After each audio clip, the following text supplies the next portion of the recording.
Good evening. Oh wait, I didn't grab my glasses. Fuck.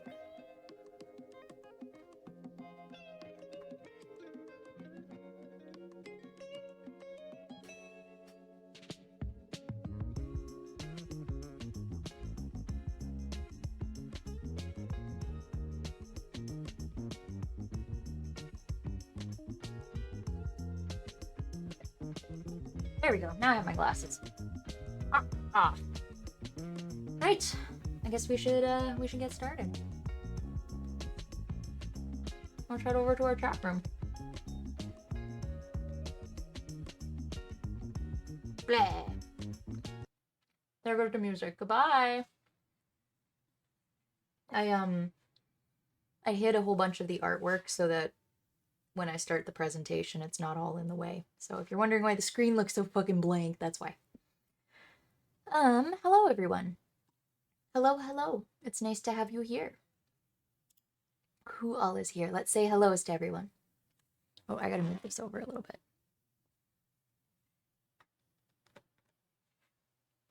Okay.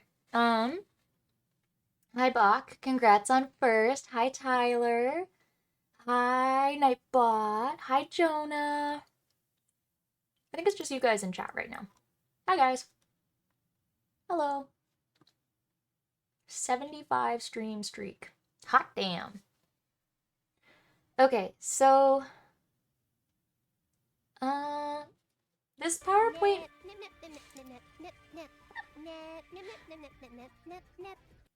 Cool. This PowerPoint is going to be. Oh, we're doing pats? Here, we'll just pretend that the two of you are patting me at once. You guys are just sharing a hand. A little weird, but it works. Thank you. So, I think what I'm gonna do here is before I upload. I'm just trying to think how I'm gonna do this VOD. Because I do want to play or do something else on stream afterwards, but we'll see. We shall see. I am going to smoke some weed first. Just a little bit. Just a little teeny tiny bit. So I'm going to roll that first. While I eat a slice of bread. But I hope you guys are good. Media share is turned off so that I don't end up with anything muted during the presentation. So if you're looking for those, any of the ones that are turned off at the moment, it's just so I don't interrupt the presentation. I'll get into talking about it in a minute. But yeah, how is everyone? Happy Saturday. I hope your day is going well. I have been awake since yesterday. I didn't sleep last night. I was just up. I've been doing all kinds of stuff. Worked on some keychains, worked on some vTheorem stuff. I worked on, what else did I do? Artwork stuff, I guess. Let me find my promo image. Where did I put it?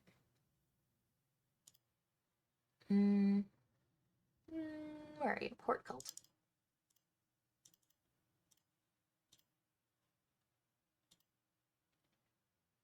Okay, I'm excited about this. So, like, look at it. Check it out.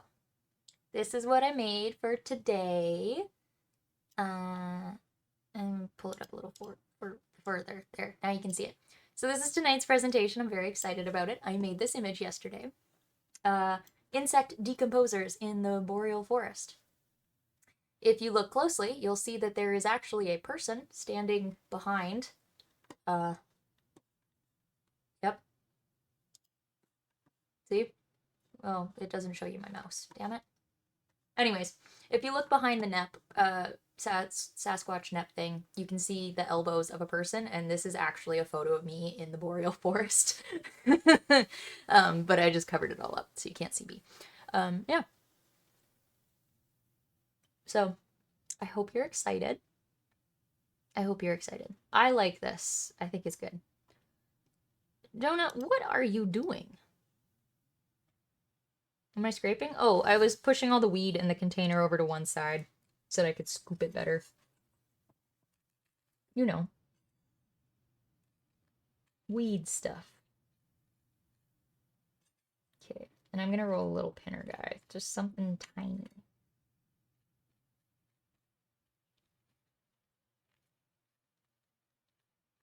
Just a little guy.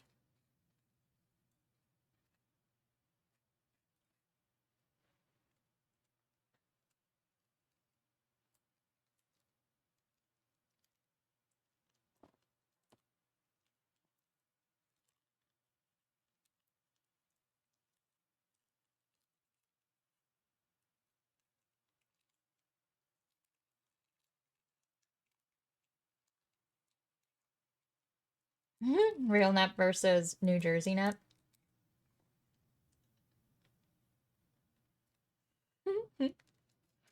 um, yeah, that's the Jersey Devil from X-Files. So if you're curious, that is an X-Files reference. And it is okay, Jonah. You do not need to smoke weed. That is okay. Yeah, I think what I'll do after this stream is I'll actually just edit the video down and cut it into the shorter clip and not put the whole VOD up. Like, it'll be up on Twitch. Yeah, it'll be here on Twitch, but I'll put, like, a shorter version of it on the YouTube. I'm gonna do the same with that, like, section of art that we did last night. I think that'll be good. I just gotta figure out how the fuck to do that.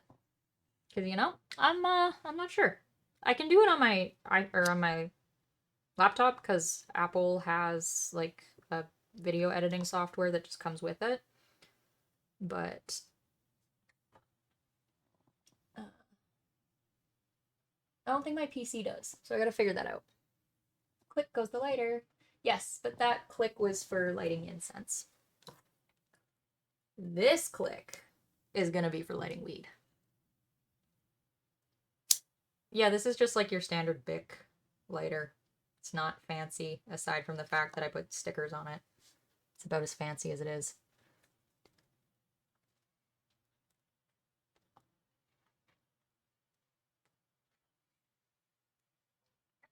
Yeah. I'd like to say I was pretty on time today, despite feeling like I was going to be really late. Oh, I'm in the way now. Hi. So, what is the incense of the day? It's like it's called plum blossom. I don't think it really smells like plum. I mean, maybe it smells like a plum flower, but it's nice. It's slightly floral.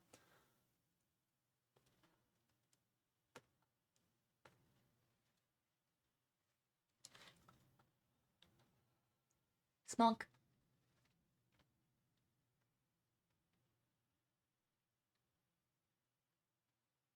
Yeah, I would say it's more of like a... How do I describe it? Let me sniff it. It's definitely floral.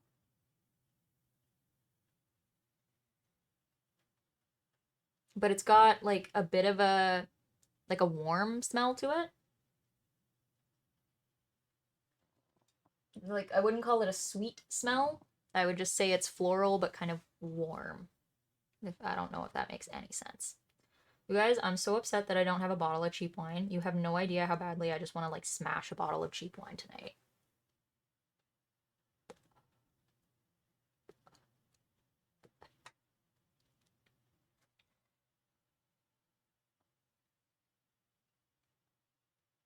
Yep.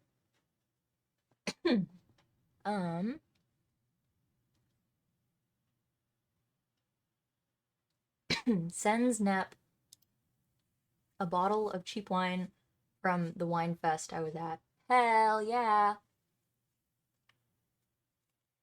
Smock his multiples? Nah, it's just smock. Smock just makes me think of like an apron for art, you know? You were there today. You are always so bloody busy. I do not do that. I mean, I was busy the last 24 hours, hence why I didn't sleep last night. But like, whatever. Also, is today like a particularly like busy day in the States? Like, is there a holiday this weekend or something? What's going on? There's like no one here. It's very low numbers, which is odd because usually there's a lot of people here right away. I'm confused. I am confused.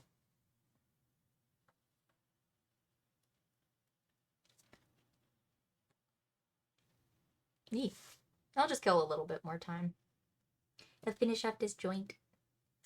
Do I have anything to share?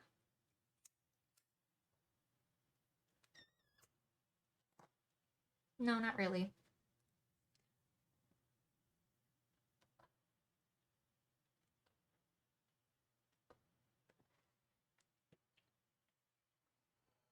Yeah, and I can't imagine that D-Day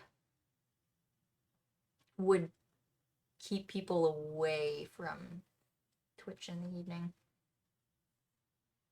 But yeah, I don't, yeah. It's kind of funky. There's not a lot of people here. Where is everyone?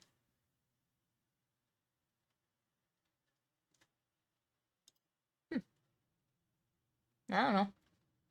How are you guys, though? What's going on? I guess we could do... Ah, it's Oreo!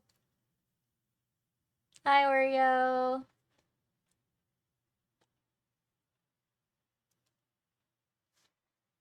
Oreo, are you gonna stay for the educational portion? I'm just wondering if there's not that many people here, if I should just, like, reschedule and do this one a different day. Who Lord Dink? This Dinkerton. He's a mod. I don't remember. I think he's still a mod in the server, too. Yeah. We love Lord Dink. Mm-hmm. Are they new? Hell no. Dink has been around as long as Kolak.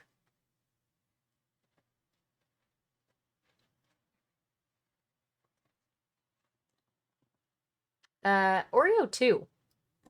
Pretty sure. Because Oreo... Yeah. July 2022. So that was 5-ish months into streaming? Oh, you gotta give it like a couple seconds. Is Oreo a mod? Nah, Oreo doesn't have to do anything for me.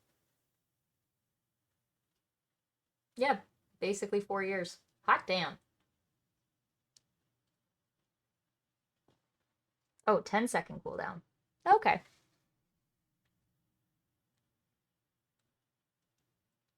Yeah. Oreo doesn't gotta do shit. He can just hang out. Modaboos would be my title. Maybe. Your baby? Well, I mean, I'm trying to think. There's really, it was Monty's crowd, right? It was Catboy's crowd. That's who, those are like the originals. That's how I met everyone initially. Well, when I first started, this Catboy doesn't really stream anymore. Every like 1 to 6, yeah, like I don't know. He streams like maybe 4 times a year. Um, Tyler, Tyler, nope.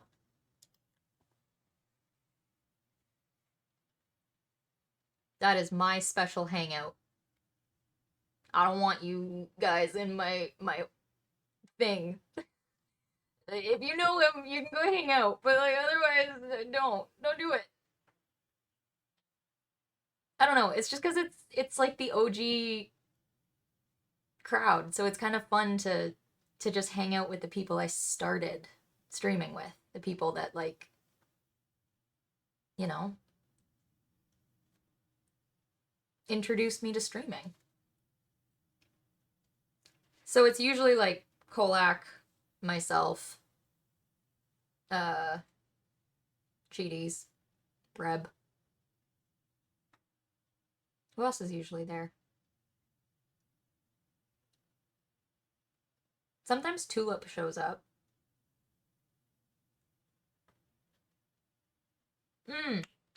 What's his name? Fox Boy. Who's our Fox Boy? God, why am I forgetting his name? Cobalt.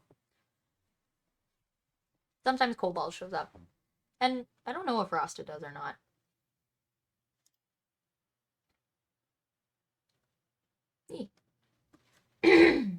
What do you mean too cool for us? No, Oreo, you literally know who Catboy is. You're part of it.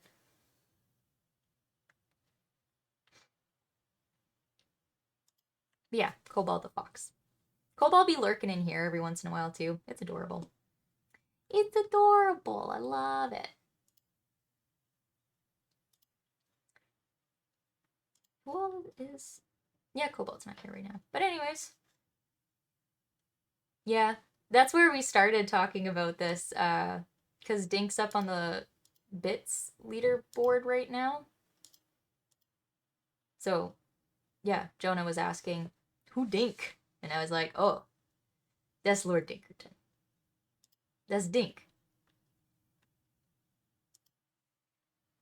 What did he do? Yes, he just revealed highly classified information. We can't. You guys can't see that. He shouted him out, and I don't want to share my cat boy.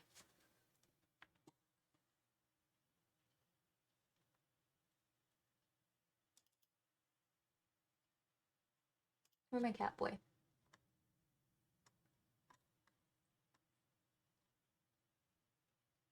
Where you at? I don't have him I don't have him sitting here. I need a better picture of him, because the only one I have at the moment, like... Oh, shit, I put it backwards. One sec. That image is so big.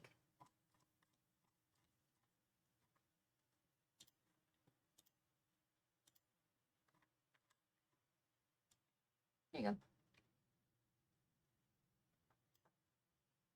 That's Catboy. No, Jonah. No, this is the annoying part, though. Like, that would make more sense, but he sent me a fucking PNG where his goddamn legs are cut off. And so I'm like, what the fuck am I supposed to do with that? You don't have any fucking legs. Right? So it's like, I gotta have it cut off. And then it, like, I'm very limited on where it can go. Oop, I stuck him to the hair. That's funny. How about that? The feet are premium only. Yeah. What about female Catboy? Do I have any of that art? Do you remember? That was wonderful.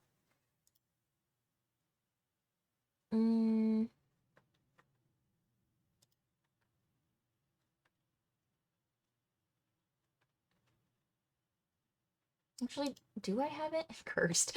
Oreo, you're not wrong.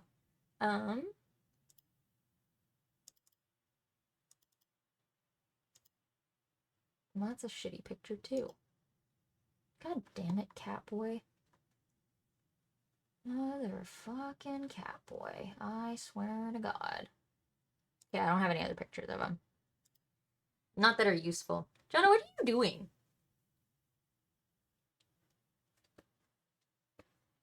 What's going on here? Take it, we're gonna breathe for a second, okay, Jonah? You ready? You ready? We're gonna breathe in through our nose, and then we're gonna breathe out through our mouths, so it's like a circle. But what you're gonna do is you're going to push the air through your mouth instead of, just... You're going to go...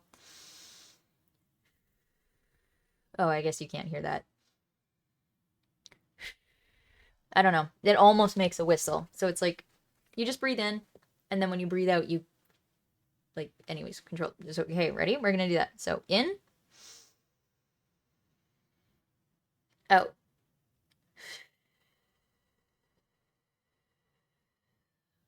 In.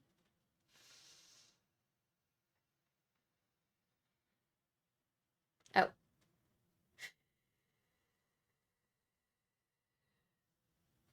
Alright, that's good enough. You now have oxygen to your brain. I can't remember what you call that kind of breathing, but it's what you do in Pilates. And anytime I'm, severely out of breath, or, if I stand up too fast and I get a head rush, I do that, and it, like, pulls in a fuck ton of oxygen.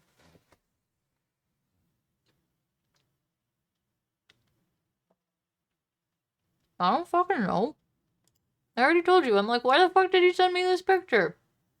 I'm banning Monty to sit here for now.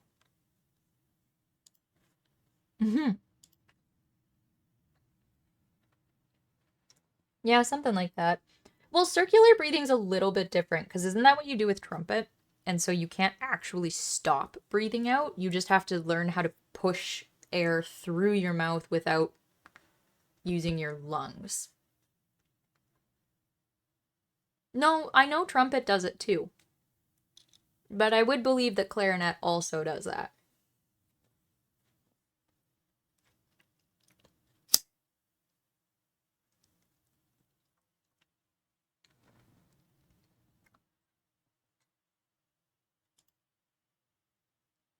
Yeah, well, trumpets do it too. Because in order to keep making, you know, consistent noise.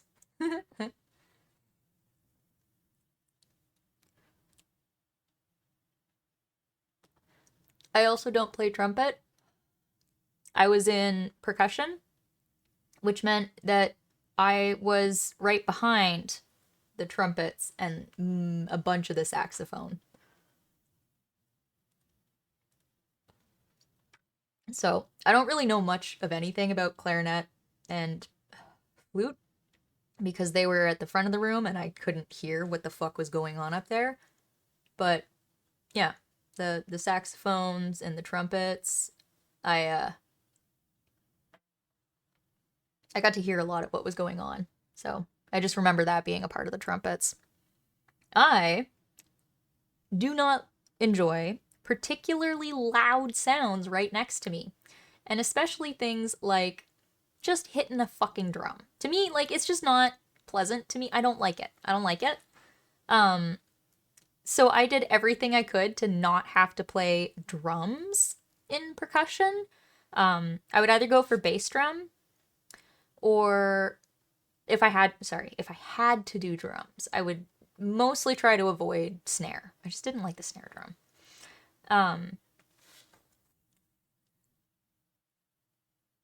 Yeah, what would I do? I'd mostly play marimba, which is like a really big wooden xylophone. I fucking loved that thing. We had a marimba and I played it all the time. I hogged that fucking instrument because it was my favorite. Despite having a one fucky hand, I did learn to play with 3 mallets for a period of time. I was in that shit for 4 years. The moment I no longer had to be in either band or choir, I quit. Like, the year I was allowed to no longer have to take those classes, wonderful times. I'm not a music play maker at all. Even when it comes to singing, I enjoy singing along to things, but I can't make songs up. Well, I need a tune. Like, I already need a tune, and usually it's like I might redo a kid's, like, not a song, but like a rhyme, I guess. You know? So you got like pat a cake, baker's man, bake me a cake as fast. No, whatever it is, patty cake, yeah, that one. But I reworked it to be decomposing. Hi Dender. No nep theme, but metal. I don't like metal. Um, what was I saying?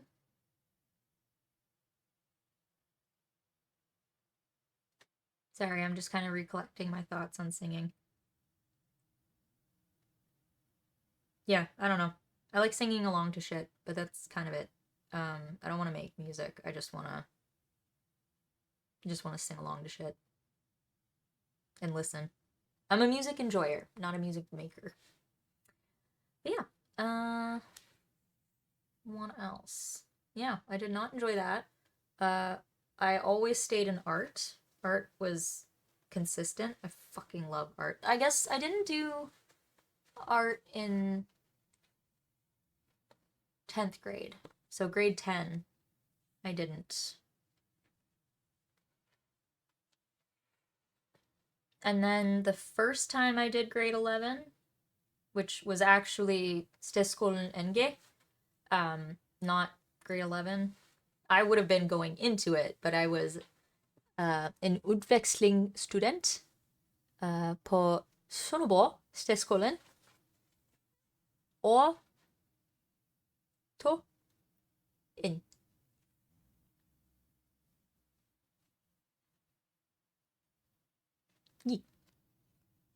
So, utveksling student is just exchange student.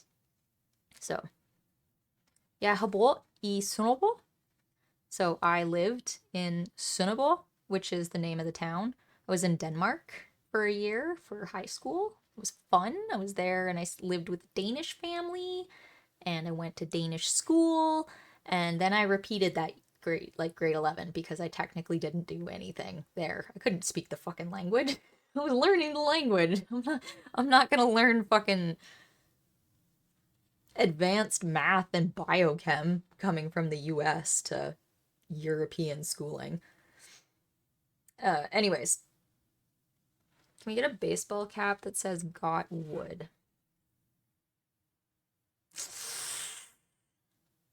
I think you might have to ask the magic 8-ball.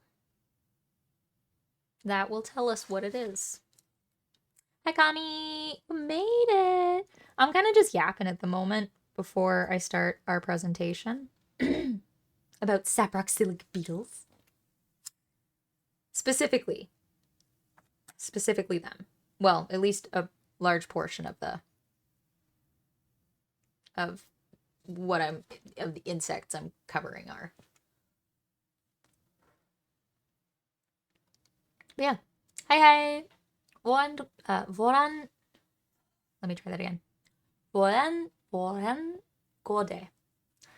Trying to get that D in the middle of the word is hard. It's like maybe something I should go back to school for is speech therapy. I love this shit.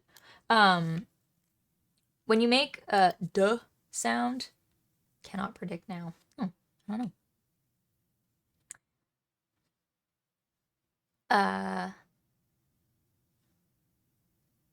Speech therapy is neat. Anyways, when you make a D sound, your tongue hits the top of your mouth very quickly. Duh, duh, duh. But if you try and do the exact same thing without letting your tongue hit the top, duh, it. I guess it's not it's duh, That's kind of how you stick a D in the middle of a word in Danish. If it's at the beginning of a word, it's different. It's just a D sound. That's what your mom does? Yeah, I think it's fascinating. I really like it. Whenever I've been trying to explain like how you pronounce specific things to like English as a second language people I've met. Tomorrow you don't stream and it's 6/7, so when 8-ball y'all fuck? What? You found a Danish streamer? Oh, that's fun. I actually have a couple watchers that are Danish. Two or three. Plus it's funny when we have all of the Germans in here, because I also spent 2 years in Germany, so I do be speaking a bit of the Deutsch. Yeah, my German is better than my Danish.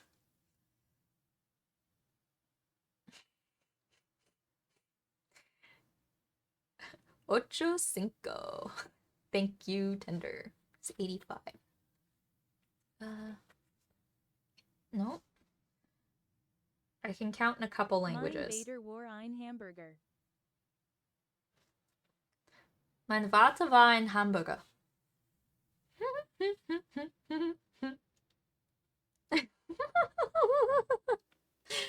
Oh, it's so dumb. I love it. Do you guys want to play Wait, no, we still have like 20 minutes until Metaflora, so I guess we can do that later. Nice, Kami. Nice. Yeah, I'm not fluent in any other languages, but I can get by in Spanish, Danish, and German. And in that order, like in terms of my Spanish is it's okay.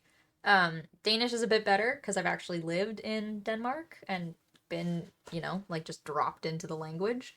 Um, I'm best with German, although I would say I'm not fluent in any of them, just English.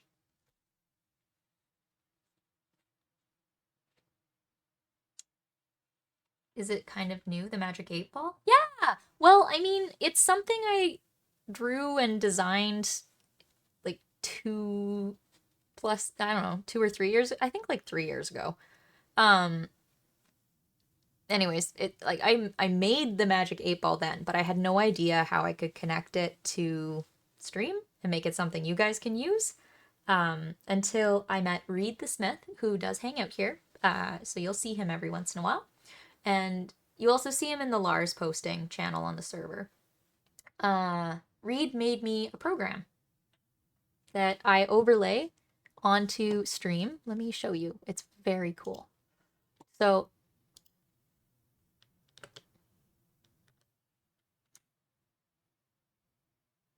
there we go.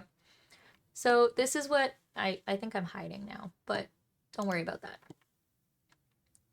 Wait, what is going on? Oh, it's because of how I have it layered in OBS itself. That's fine. Don't worry about it. But I have like a whole application now for 8-Ball. It's fucking cool. It's so cool.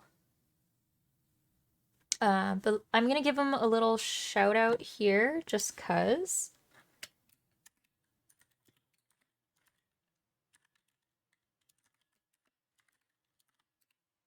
Hear me out, gang. Magic 9-Ball. I hope I spelled that right. I think I got it. Yes, I did. That's it. Uh, uh.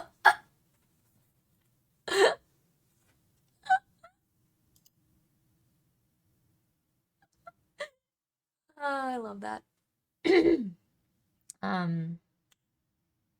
Yeah. He is going to like he makes these things, so if like you're looking for stuff like that, reach out. It's very cool. I'm very amazed. So, I'm just shouting him out. I'm like, Reed is dope. Reed makes cool shit. Very functional, cool shit. Part of Fran's community. Oh, I love Fran. Why am I moving? I don't know. I'm just moving myself around.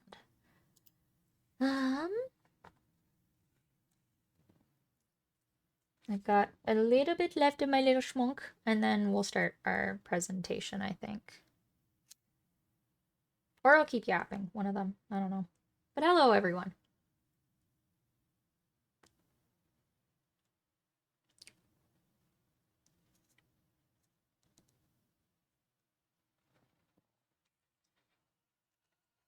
All right. That was nice.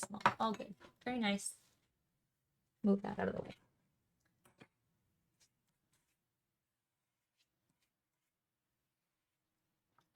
Yeah.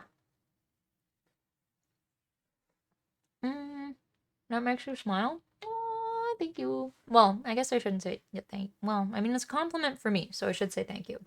But you're the one smiling, so I should say you're welcome. I don't know. Yo, Bach. What up, bitch? There we go. That's it. No! Why would you do that to me? Don't do that! Don't ban me! I have to talk about decomposing, not be decomposing. Thank you, Bach.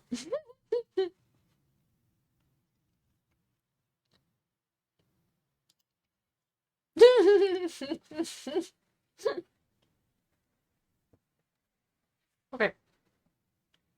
I'm gonna finish eating this slice of bread because I'm literally just eating a slice of bread. Mm-mm.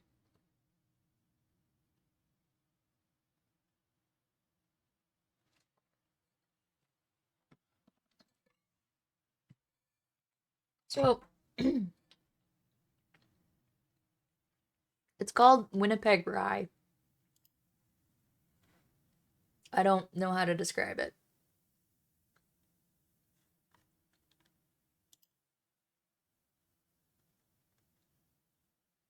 Mm, yeah.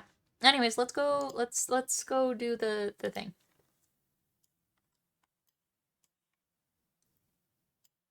Goodbye, Catboy. So, welcome to my presentation. Insect decomposers in the boreal forest. Hope you guys are all ready. This is gonna be a nerd stream. This is gonna be real good nerd stream. Okay, but yeah, welcome. This is a presentation that I put together. I don't know, like 2018, I think. Pretty sure it was 2018. I made this presentation originally in 2018 for school. It was a fourth year course, fourth year plant science course called Forest Ecology. And this was my presentation project for that class. I fucking loved it. I had a blast with this. But yes, so I may not be able to answer all of your questions on the spot because I haven't like talked about this in depth in a while. But I've done a little bit of a review. I'm ready to chat. I think you'll find it interesting. It's not the longest presentation, right? So we're gonna just have to figure out what to do afterwards. Yeah. But yeah, welcome. Welcome to my presentation on insect decomposers in the boreal forest. So I just made this picture like last night. I'm pleased with it, but that's not. This is the original. This is what the presentation looks like. That's just my thumbnail I made. I'm very excited. Yeah. This is a photo of the boreal forest that I took.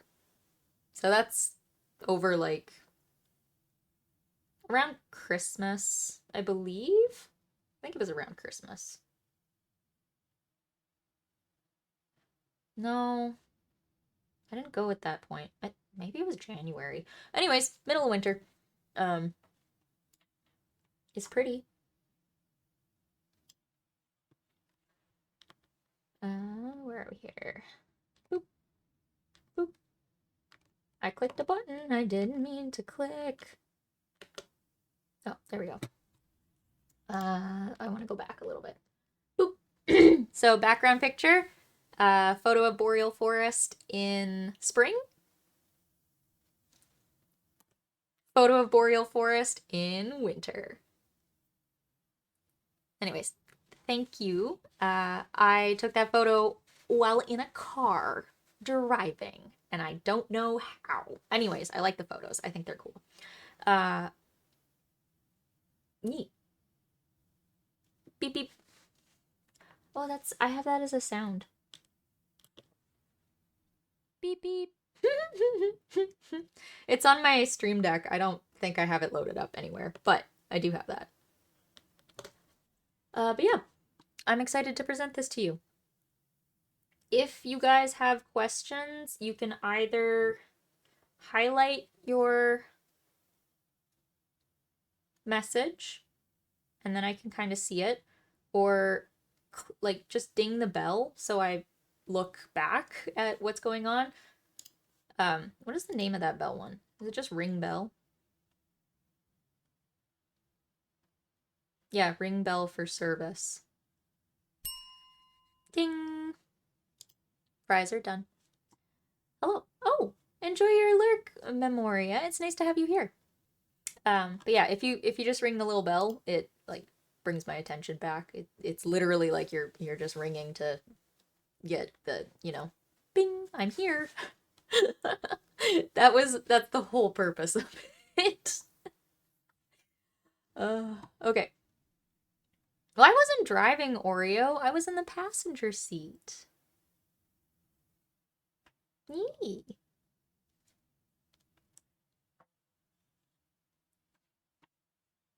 Yeah.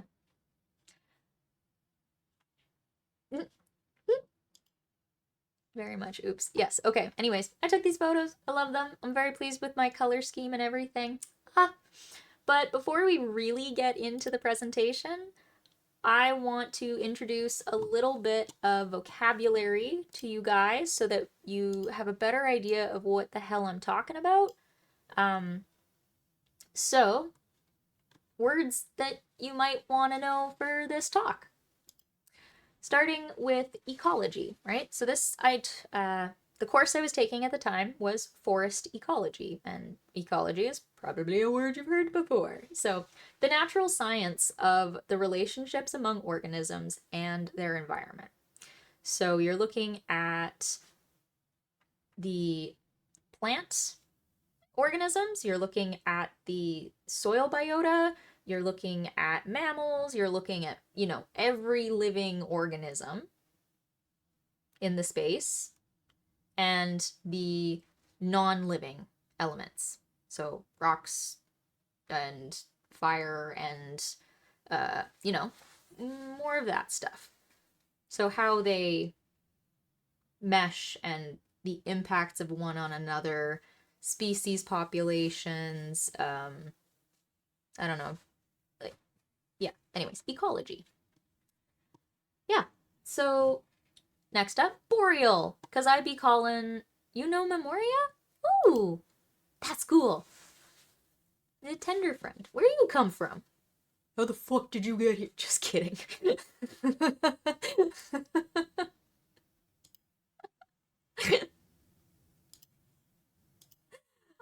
Yeah.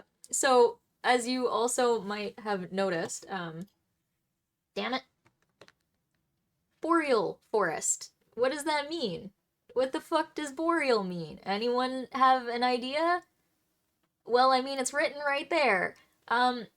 It's the largest land-based biome. So, oceans, a lot bigger. But on land, the boreal forest is the biggest. It sits between the latitudes of about 50 degrees to 60 degrees north. If you're looking at, what was the word for this? Bio, what would you call it?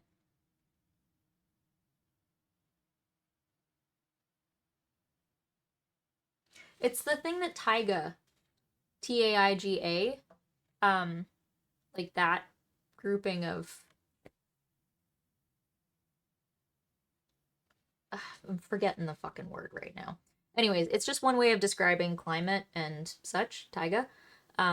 Or you can call it the circumpolar one. Okay, I just realized I never put a map in here, and I kind of want to show you that. So I'm going to quickly pull that up. I'm going to grab Metaflora so we can look at that. There we are. And I want to show you what... I'm going to move that over a little.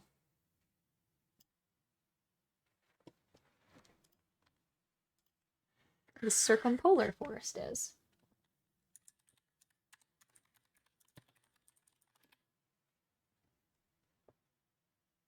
Yeah. What was this? No. Yeah. I want a picture. Yes. Okay. So here's kind of on the planet where you would find the circumpolar forests, right? So North Pole, it's this band of forest. So there is a ton of similarity between western circumpolar forest and Eurasian circumpolar forests. They have a lot of overlap. Yeah, they're fascinating. This is, oh my god. The boreal forest smells like home to me. I love it. I love it. It's so nice. Here. This is a more, oh, I don't like that. Ooh, that's cool. That's the boreal in Canada. I'm just trying to find one of these that's not so fucking blurry. Why are they all so goddamn blurry?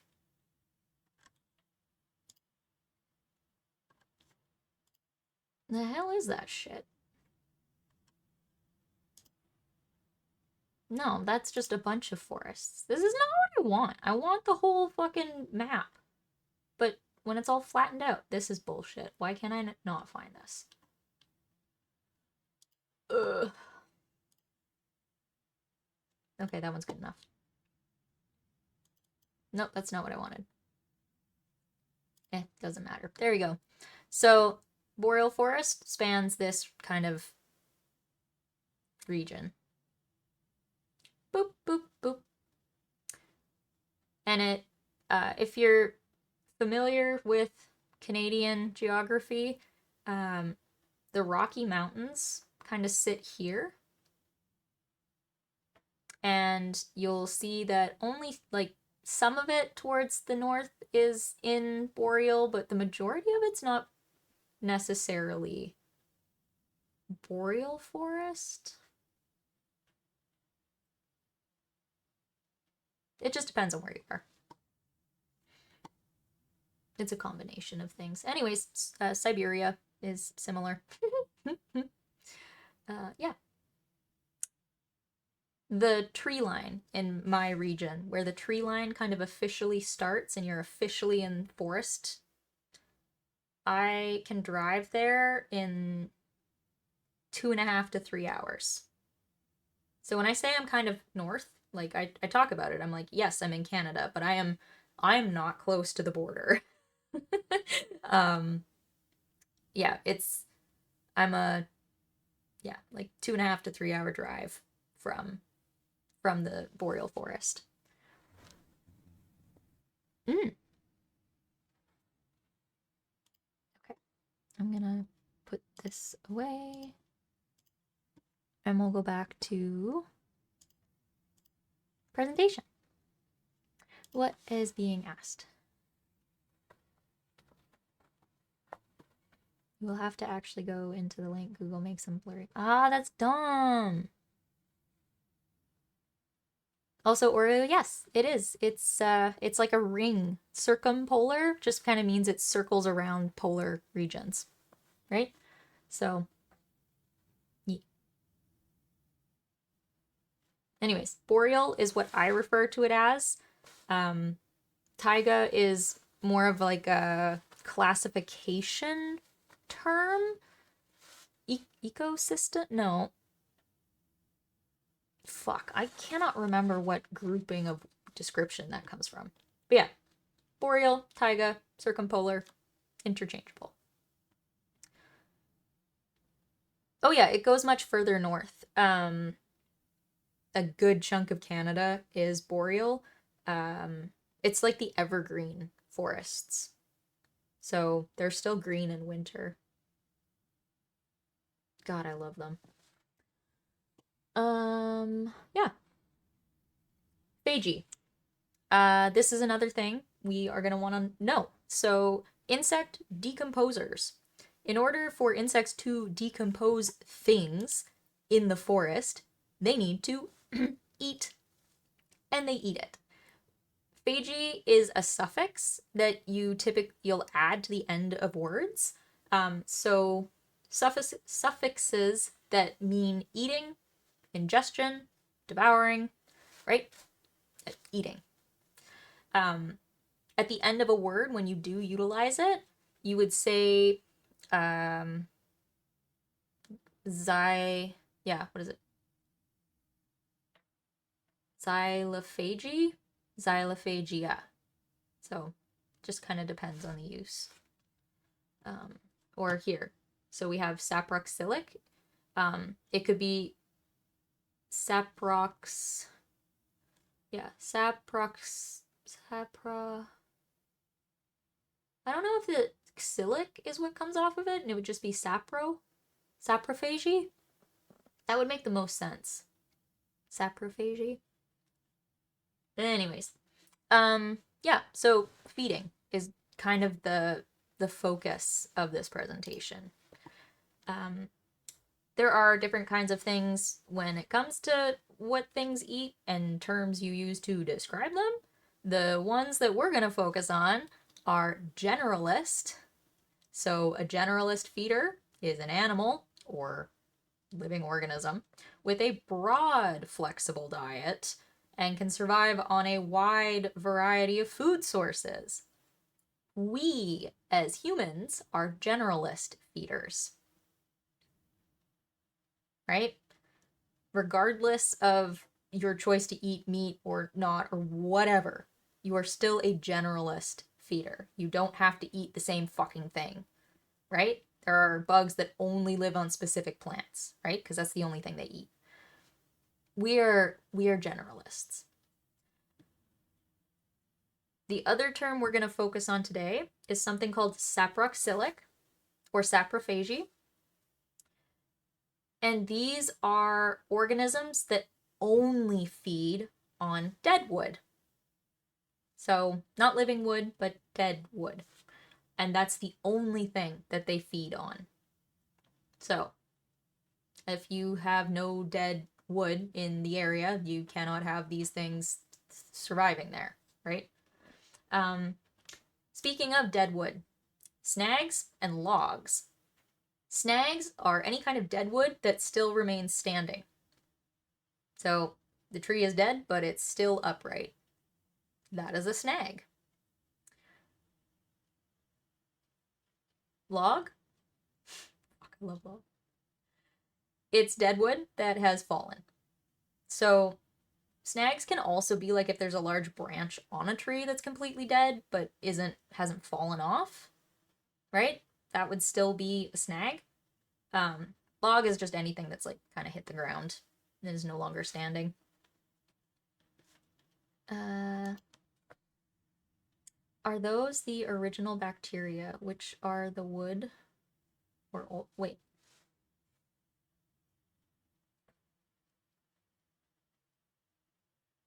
Oreo? I don't understand.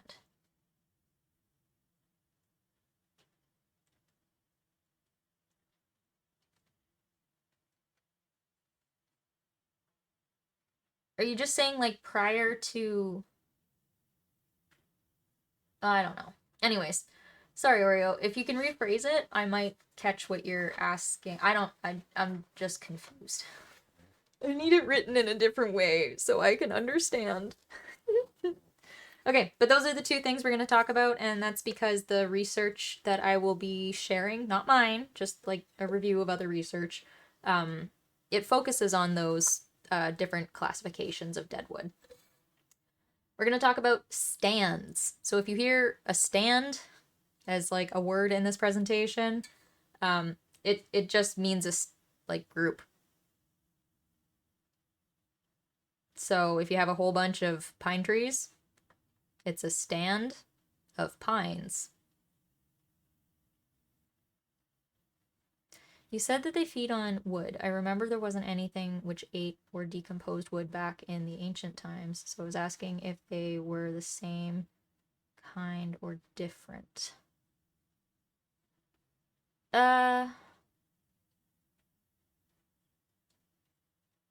No, I don't think so. Because the way bacteria feed / eat, which is not quite the same, is they're small, right? So they're not eating they're like sticking to single cell things, and it's not like an amoeba that will like encompass and like, what do you call it? incorporate its food into its own blob. Okay, anyways, a forest stand. Get it? It's just it's all the trees there standing. It's a forest stand. Yeah, disturbance. We're also going to talk about disturbance in regards to a forest stand in an ecological sense. Wow. My water bottle is in the way. I can't see my fucking screen. Who up decomposing they forest? Thank you, Rasta. Why can't I pin TTS? I want to be able to pin that. That was funny. Yeah. Deadwood that remains standing. Deadwood is fallen. Stand. Disturbance. Yeah, so anything that'll disrupt the ecosystem. So physical changes, so say earthquake, that's a disturbance. That's an ecological disturbance.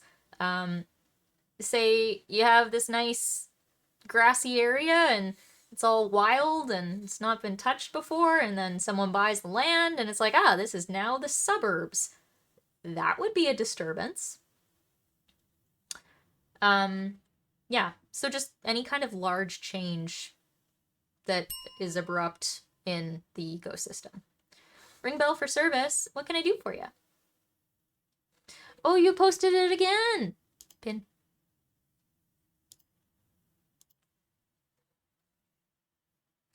I'm kind of thinking Tyler might still be better as a mod.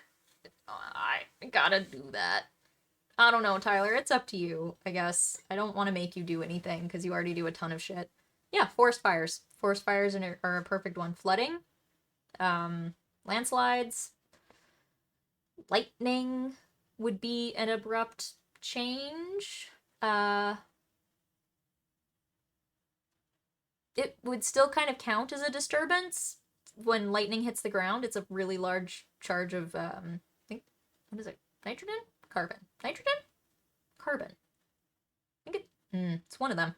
Either way, there's a whole bunch of nutrient availability, resource availability that, shifts in a little area, which is kind of cool. So it's a disturbance, but it's a positive one? Unless everything catches on fire, then it's not a positive one.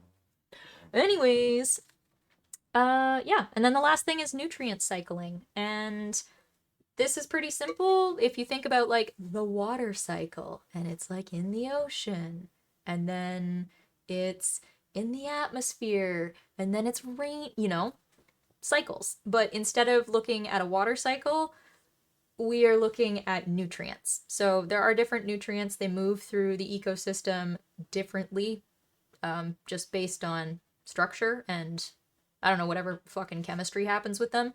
I'm not a chemist. I am not a chemist. Plant scientist, focused on cultivation, and I love bugs. Okay, but yeah, it's just the movement of nutrients through various pathways. The reason this is important for this talk is because decomposing, so the process of, organisms decomposing other dead organic material, is a massive part of nutrient cycling. It is a huge portion of anyways, decomposition is a really big part of the nutrient cycling in general. If you don't have it, if you lose the cycling services of these organisms, this also becomes a disturbance on your area. Anyways, that's cool. Let me see what questions you guys have. I should maybe not move up that. Okay, questions.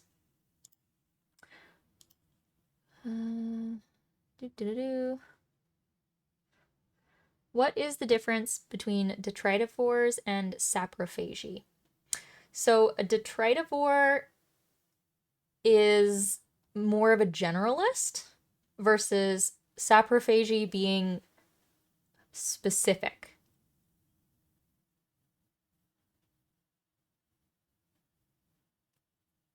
So a saprophage could still be considered a detritivore, but a detritivore doesn't necessarily need to be a saprophage.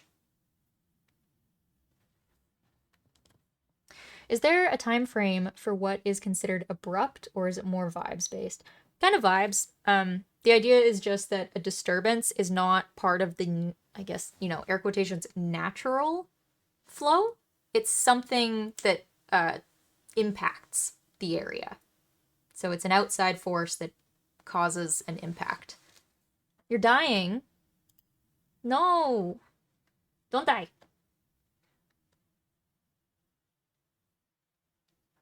You guys have any other questions before we go forward? No? Yes? No? I agree. Dying is bad for your health.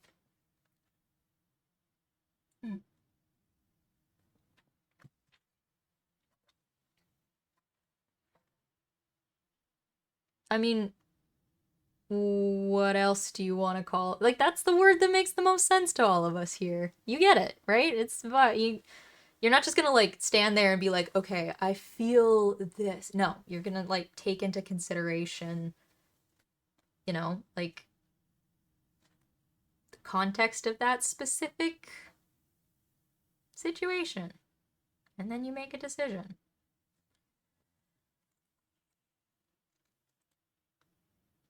Things like ring species. Ring species. That is a term I don't know. Please provide a definition.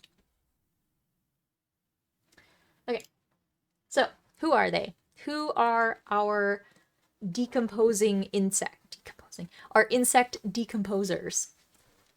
We have saprophytes. So saprophytes, this is just another way of describing things. So saprophagy is specifically talking about the feeding. It's a word to describe the feeding of this group. Saprophytes is a word to describe the individuals of the group. So saprophytes are things that live on or in decomposing organic material. They consume the material and digest, but specifically saprophytes, saproxylic in general, they spit their digestive enzymes up, and their food digests outside of their body, and then they eat it. So rather than digesting internally, they digest externally. So it's kind of a fun thing. Detritivores, just in general, feed on dead and decaying organic material. It's a generalist. So yeah, two different kind of groupings, and then we have more examples. So out of the insects, we have beetles and flies. Beetles, Coleoptera, flies, Diptera. And then we have worms. So these are not an insect. These are their own group, and they're called Annelida, so annelids.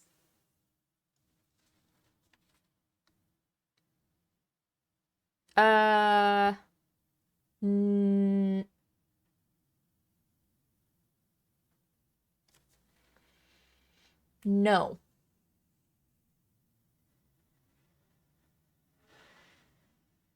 Because they don't eat the same way. I wouldn't. Yeah, it's not like a digestive system. It's more of like just a transfer of nutrition across a semi-permeable membrane. I'm not certain though. I don't really work with fungi, and I haven't had to think about them very hard in a biology sense since 2014.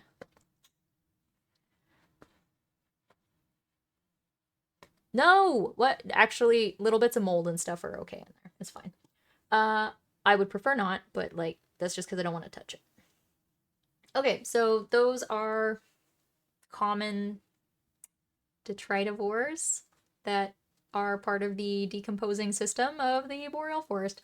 Anyways, there's way more than that. These are just examples. We are going to focus in on the beetles. So saproxylic beetles. So, here we go. Saproxylic beetles. These are part of the insect order Coleoptera. Coleo meaning sheath, and ptera meaning wings. So if you think of a pterodactyl, right? It's wing, and then dactyl has to do with fingers. So it's like a hand, but it's a wing. Anyways, coleo means sheath.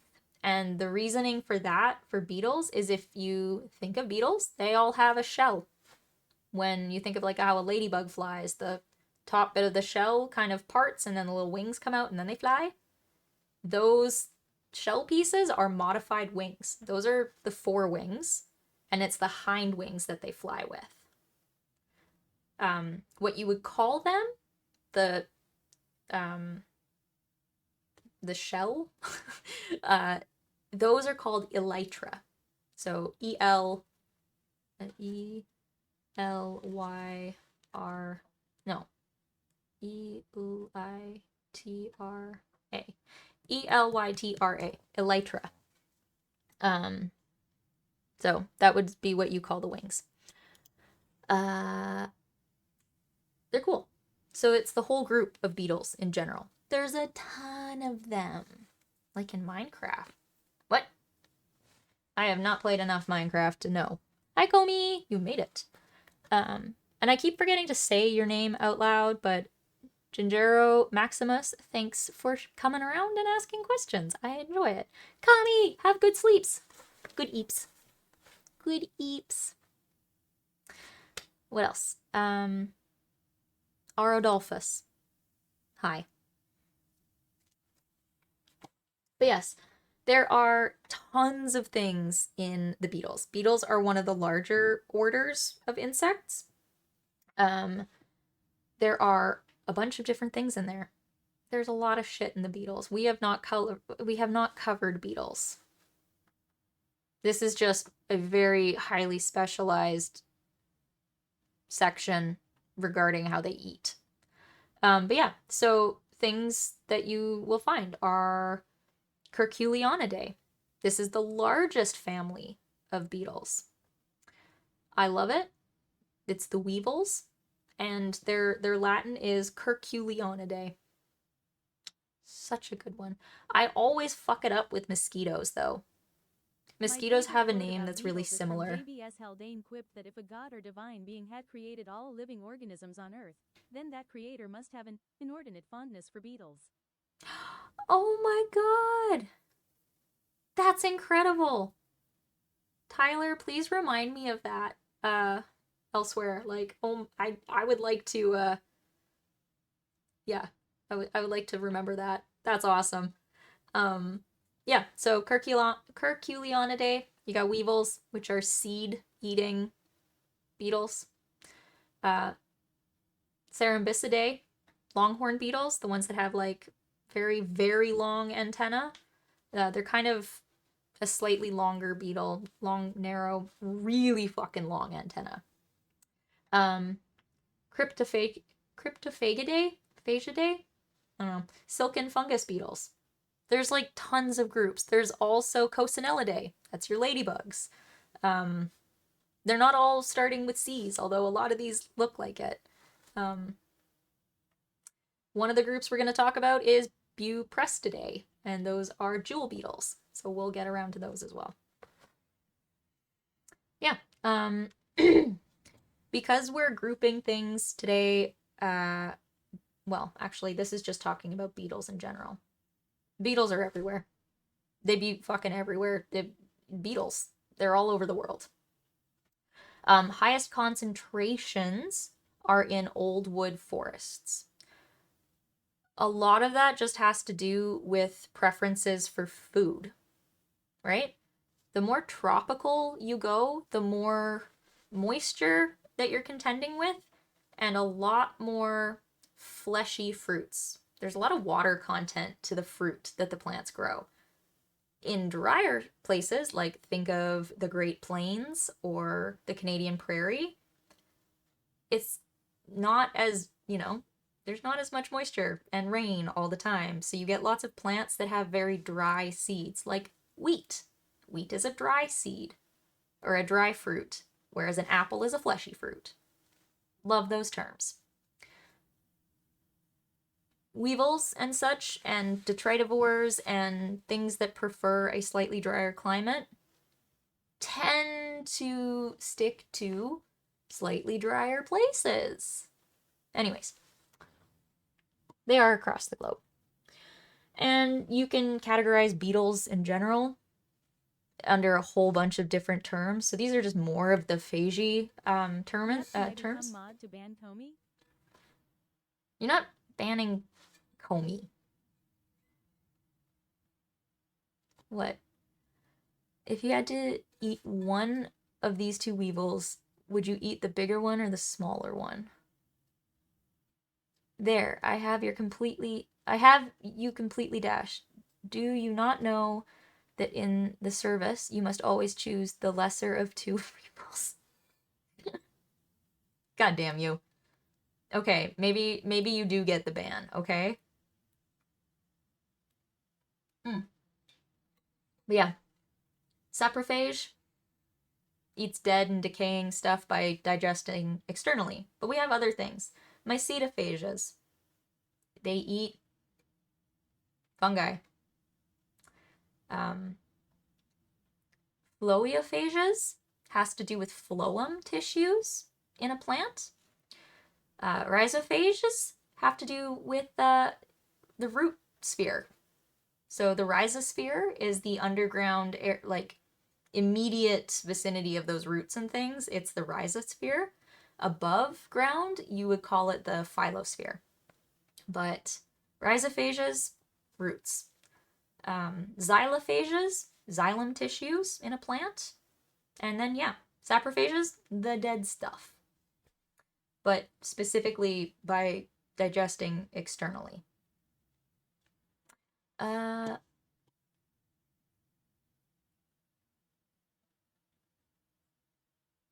Right? Risa?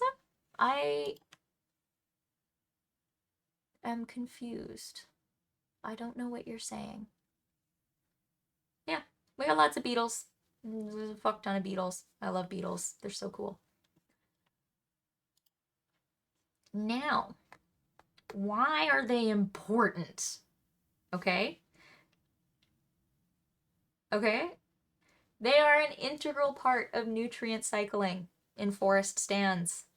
If you don't have decomposers eating things like dead wood in a forest, shit gets bad, right? You get shit that's all out of whack. So yeah, their contribution to deadwood decomposition helps support everything in the ecosystem there. Yeah. When you have things like forest fires that clear out patches of land or other disturbances, and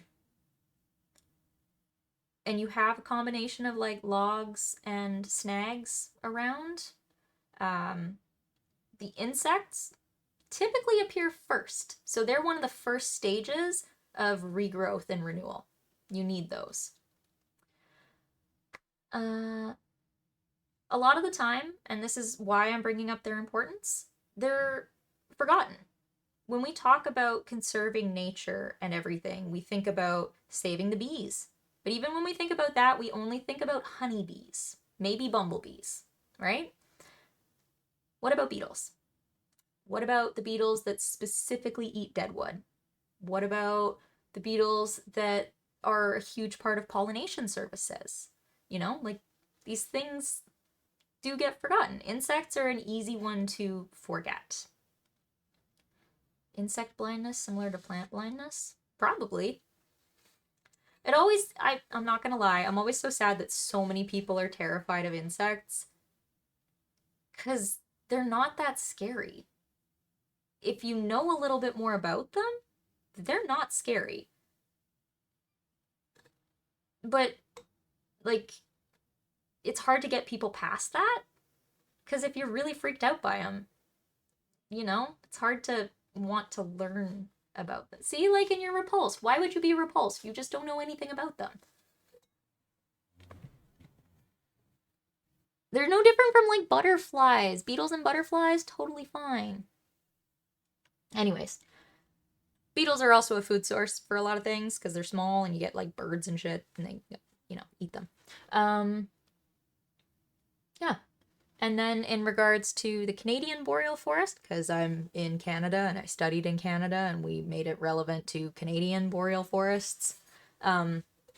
So when we're looking at conservation, we want to think about endemic species. So ones that actually come from the region and not just generalizing population.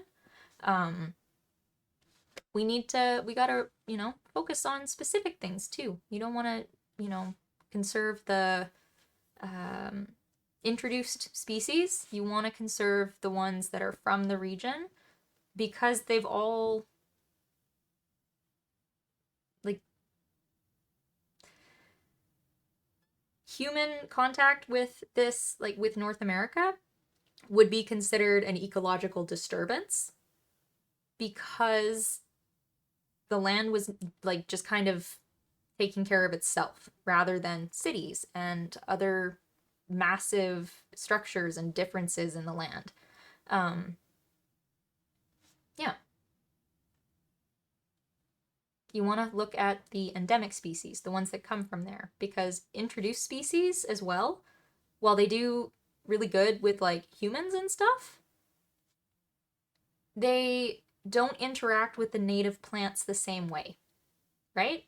If something has a very specific plant it needs to feed on, and that thing goes away, you now lose a different species. And then as a result, something else down the line can no longer complete its life cycle, if like effectively, I guess. Yeah, anyways. I think I have explained that. I think we're good. You don't like lupins? You know what's funny? Lupins are really great here. They're such a good plant to grow because, like, they don't really outperform anything else. They don't spread too much. Like, if you leave them alone in your garden, they'll fill out a bed. But, like, I don't think I've ever seen them growing rogue. Not up here. You don't like foxtails? That's okay.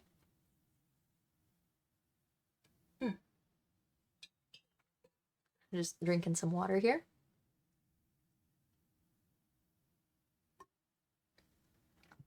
All right.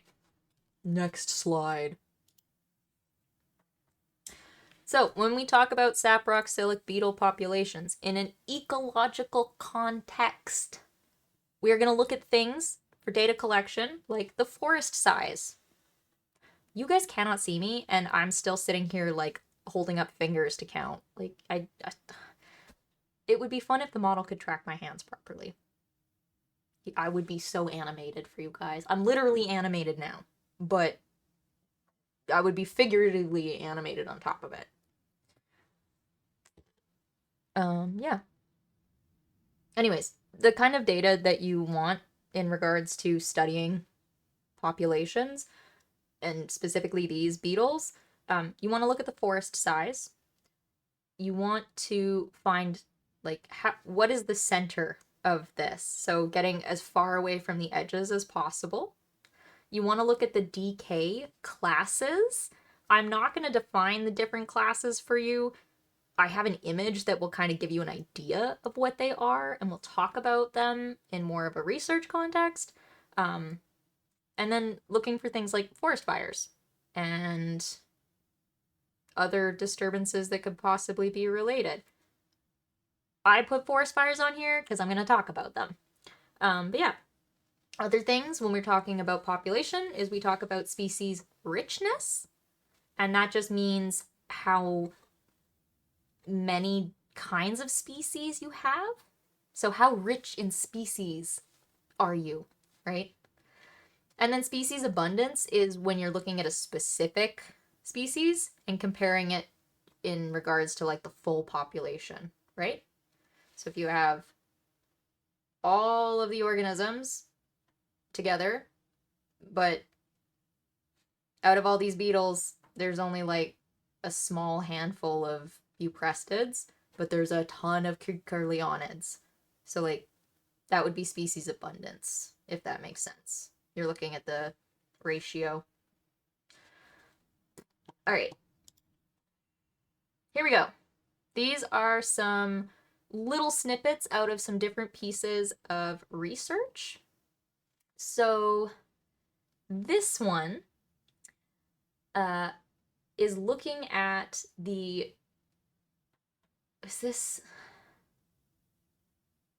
species richness? No.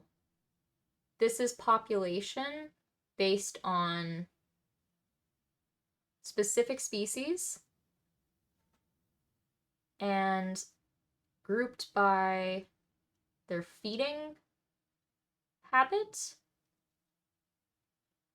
And the data is collected based on location from the margin to the center. And then also looking at an intact forest. So that's not like a separated chunk of land. That's like if it's a full open, it just continues. That's just wild. Intact forest. And then harvested matrix would be like field, I guess. There's not other shit going on there. Okay, anyways. I could not tell you what these individual species are. I don't know all of their Latin names. But I could tell you that some of these have like pretty obvious naming in them. So you have Xylichinus montanus. I would assume it eats xylem tissues, and either the person who named it or the location it was found probably had something to do with Montana. That's all I'm saying. Yeah. Graph time. We need myelin. This is a graph. We got stats. We got stats.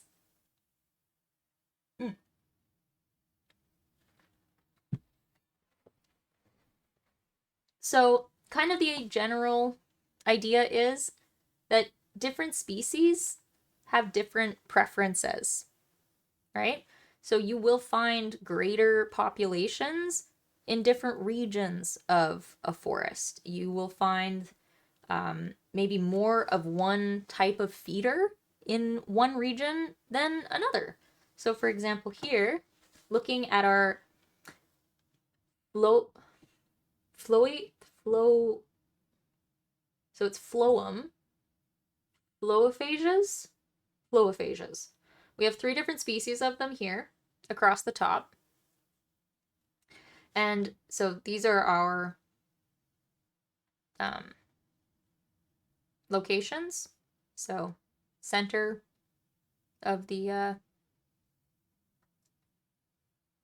forest edges. Anyways, yeah, what you're doing is you're looking at the species abundance in these different locations. And it looks like for the most part, this species, which consumes phloem tissue, this one kind of likes that center of the forest.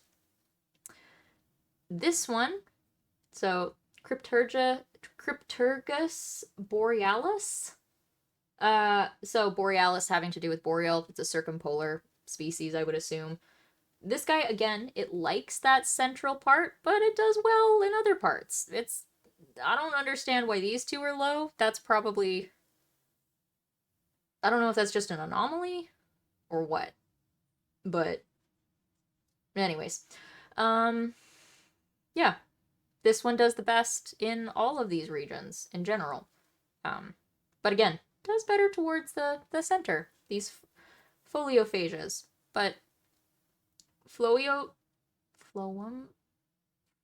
phloophages, because they eat phloem tissue, you need trees and matured plants, which have an abundance of phloem tissue. So that would be why they do good in the center of a forest stand, right? You could maybe hypothesize that. Xylophages, They're kind of consistent across things, just based on it. I won't lie, I don't understand why there's such a difference between phloem and xylem feeders, because those two tissues run side by side, so you'd have both. Unless phloeophages are more of something that lives just underneath the bark? I don't know. I don't know these ones specifically. Anyways, kind of cool things to think about. Mycetophages, things that eat mycelium, fungi. Predators, these are things that consume other insects. So, how do they do? And you can kind of see there's a difference for different species, I guess. And I don't fucking know. Either way, it's comparing location to population, if that makes sense. It's kind of fun. That would be how you measure population densities of these things. Tylerphages, horrible things. Lol. Okay. There is an ad that's going to play.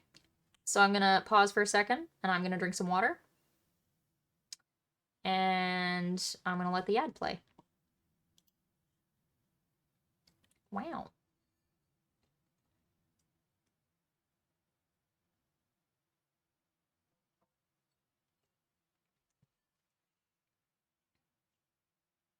Wow. What do you guys think? Are you having... This is too graphic for me. Coma. I enjoyed that line, but it also makes me groan. You know? Yeah. Yeah, I hope you guys are enjoying this. This is a topic that I love. I kind of go back and think about this fairly regularly. Yeah.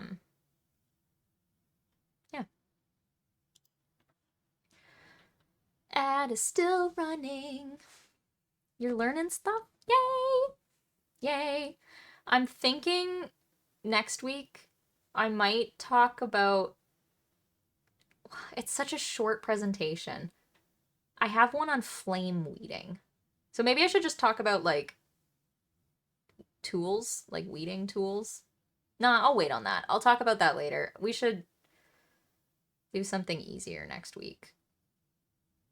Because I'm going to start getting busy for, like, the next 2-3 weeks. And I don't want them to be too difficult.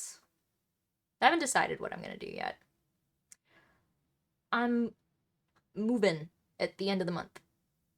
Burn shit. What? Okay. Welcome back. This is where we bring DK classes into things. DK classes just refer to how yeah, flame weeding. Burn shit. Not abandoning you. What? Moving doesn't mean I'm gonna stop streaming. What? Oh, no, what? Go back. Okay. White spruce and looking at it over time. The decay class just has to do with how far into decomposition it is. Do-do-do-do. Donkey Kong. I get it. Decay. It's terrible, but I love it. Okay. So this is just looking at the kind of decay process, decomposition process of a species. So this is like a view of the outside of the log, and this is from a side view. And then it's population, what do you call it? Population densities. They're looking at how much of the ground it's in contact with, because as it breaks down, you have a higher surface area touching the ground rather than like just the bottom of the log. It's now like a huge chunk because it's all fallen apart, you know? Yeah, you're looking at things like how many branches are remaining, how many needles on the plant. Well, on this one, instead of leaves, we're talking about needles, but that's because it's a spruce. So how many of those are still left? You know, shape of the cross section. This changes as it goes, right? You have circular, circular, starting to break down. Where'd that bark go? What the fuck is happening here? You know, decay. You look at the wood texture. You look at the bark on the outside. Is it still holding? Is it starting to fall apart? Is it just gone?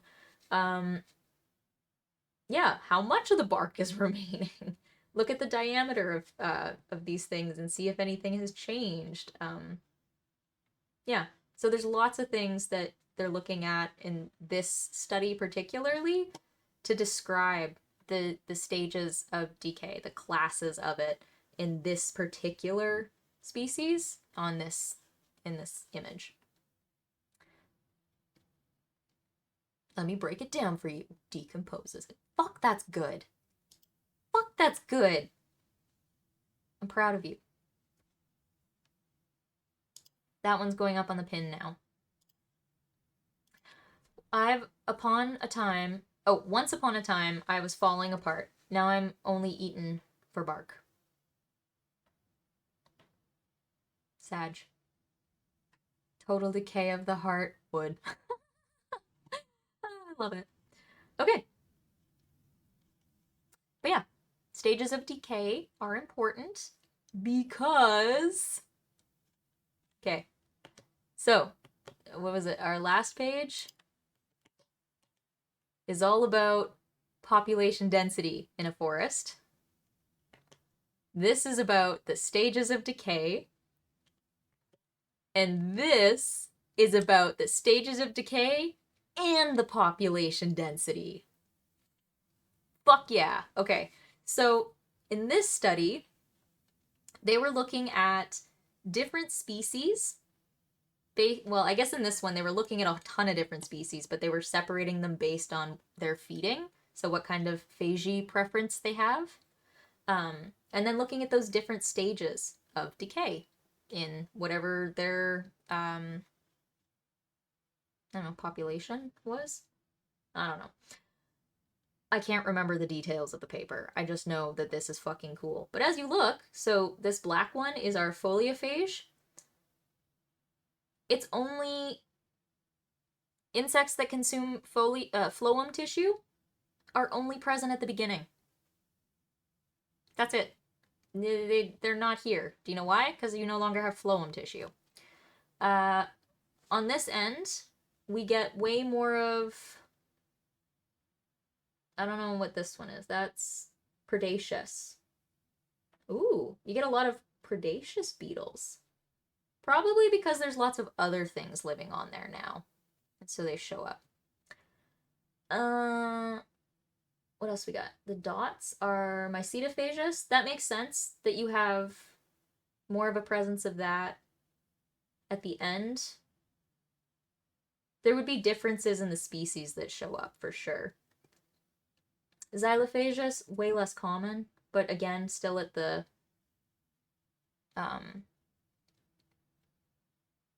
beginning, because these tissues are what transport water and nutrients and sugars around a plant. So they'd be some of the first things that decay. Ooh. Yeah, and then site B, doing it again. Boop. Measuring shit out.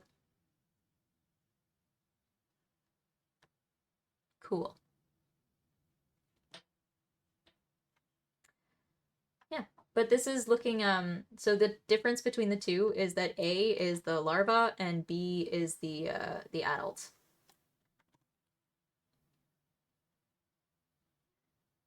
Yeah.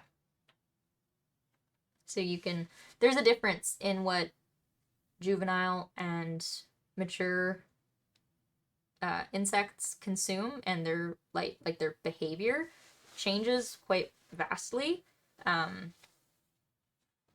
So that would be why you look at both.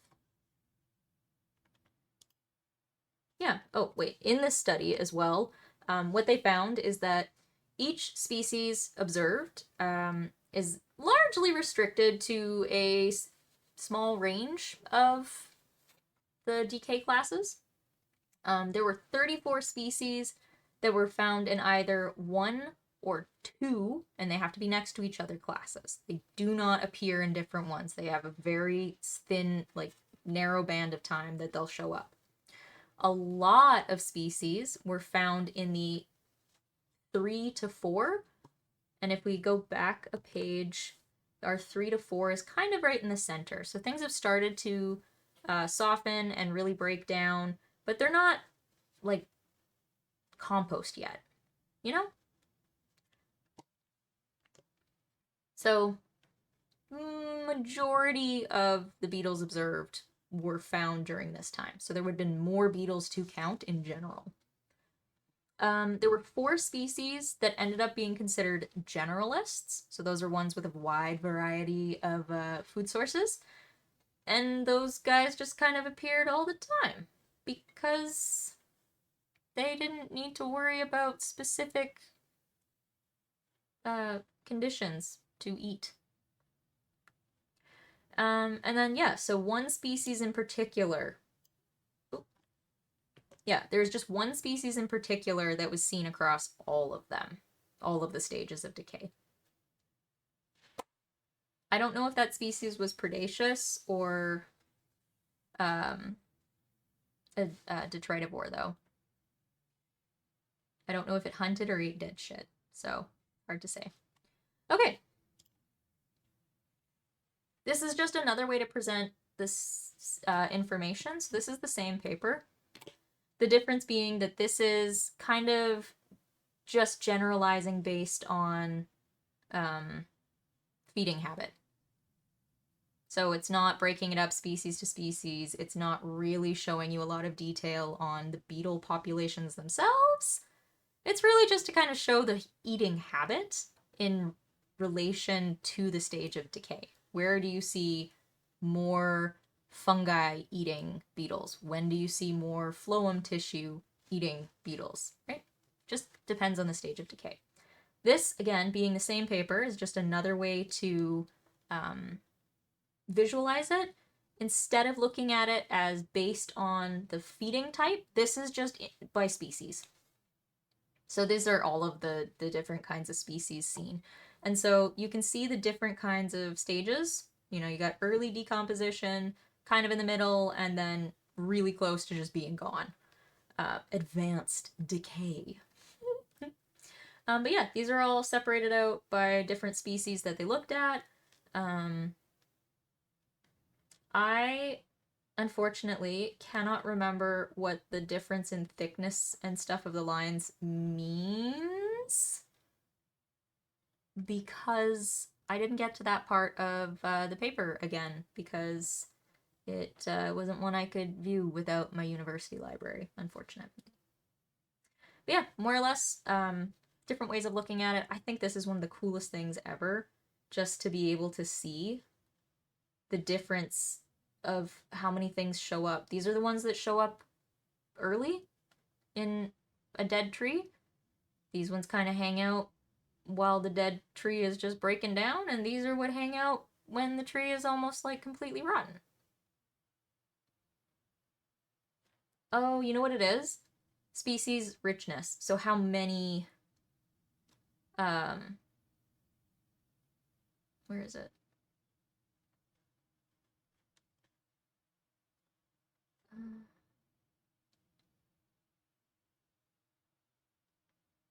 No, I just looked at something that explained it to me.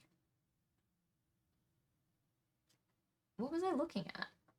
Fuck if I know. Something about population density. Anyways, there's smaller, what do you call it? Smaller populations in comparison to larger populations, is what I assume. Oh, no, here it is. See, a decrease in species richness. So the overall number of species present, less, more. Okay. This is a different paper, and this just looks at some different trees. And how did this one go? So they showed that different tree species support different saproxylic beetle species. Oh, that makes sense. Okay, so depending on the tree, you will get some species and not others. And some of them will go to any tree, and some of them will be picky eaters and only go to like one or two, you know, based on species. So that's what they're showing here. I don't understand p-values. I really don't. So I can't. There's not enough indication on this fucking thing. Anyways. Yeah. So in the Canadian boreal forest, some of the most important for species, like they're popular trees, they're around everywhere. You're more likely to run into these. Balsam fir and black spruce. Other major deadwood sources for these Canadian saproxylic beetles include populus species, so poplars and aspens, white spruce, and jack pine. I live in a region that the closest area to me is a lot of jack pine. There is a lot of jack pine in this region. They're fun. Their cones only open with fire, and otherwise their cones look really goofy. This is again a different paper, and this is looking at the populations and such with disturbances involved. So, type of disturbance can have an effect on the beetle populations of the resulting deadwood from whatever disturbance. So, forest fire, the resulting deadwood is, you know, that came because of the forest fire. Tree just gets old and falls, that doesn't count, right? Like, that's just an old tree. This study compared the communities of girdled and burned black spruce and jack pine. I'm not gonna lie, I don't understand what they mean by girdled in this situation unless it's root bound, because as far as I'm aware, when you girdle a tree, it's kind of like choking a tree. People accidentally do it when planting trees sometimes. It's a bummer, but whatever. Yeah, so they compared spruce and jack pine, and burned trees resulted in deadwood with more species richness and larger populations. So you had more beetles total, but you also had a wider diversity of beetles total.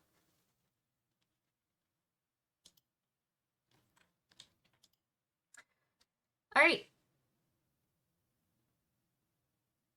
I don't know if you guys know this, but forest fires are kind of just something that happen. Right now, what we're witnessing is not something that's just supposed to happen. We fucked up.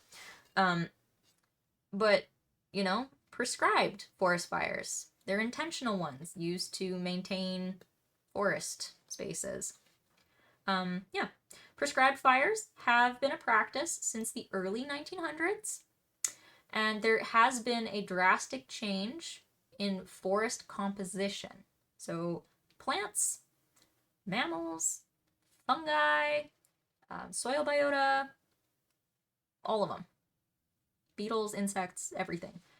You get happier populations in general when you have these more natural cycles moving through.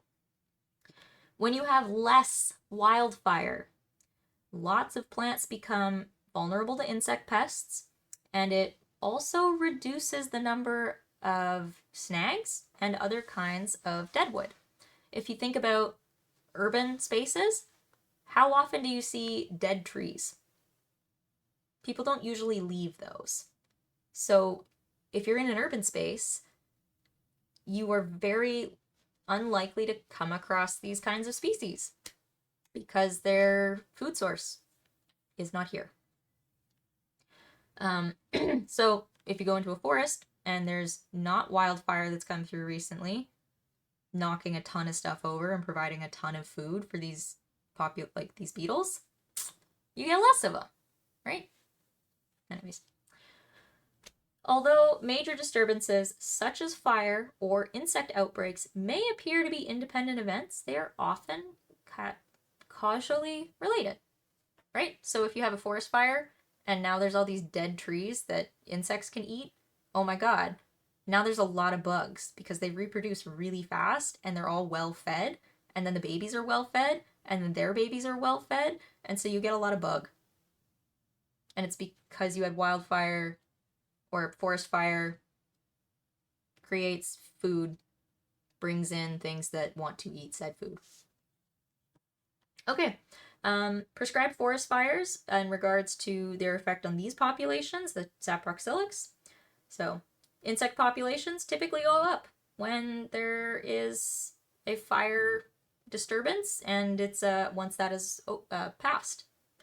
And a lot of saproxylic beetles are drawn to burned dead wood. It just kind of changes. How do I describe it? There's a bit of a chemical change, and it's fascinating. Hi, Aleph. Welcome in. And yeah, there needs to be a lot more studied to really understand the impact on these things.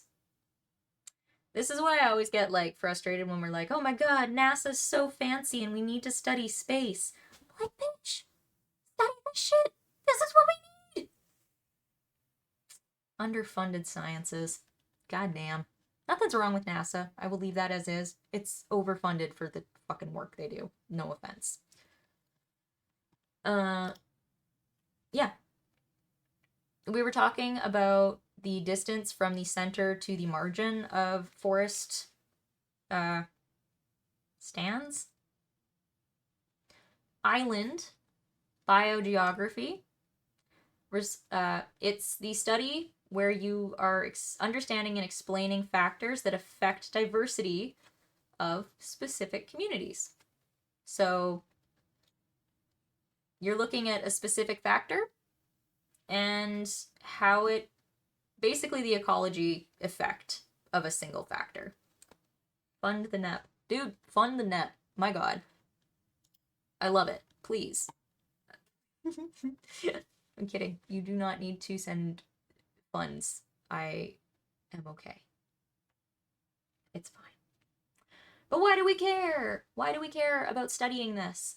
In this particular context, using these theories, you can start to understand the relationships between the boreal forest and human development and its impacts, or boreal forest and other disturbances and changes in populations. You know, you use this theory and you apply it to your understanding of the ecology. So how do we utilize this for understanding saproxylic beetle populations? So how do we use island biogeography to understand saproxylic beetle populations? Got it. By looking at forested areas of different sizes with different kinds of plants at different ages. So if you think of a forest that just went through a fire, everything that's regrowing is considered young.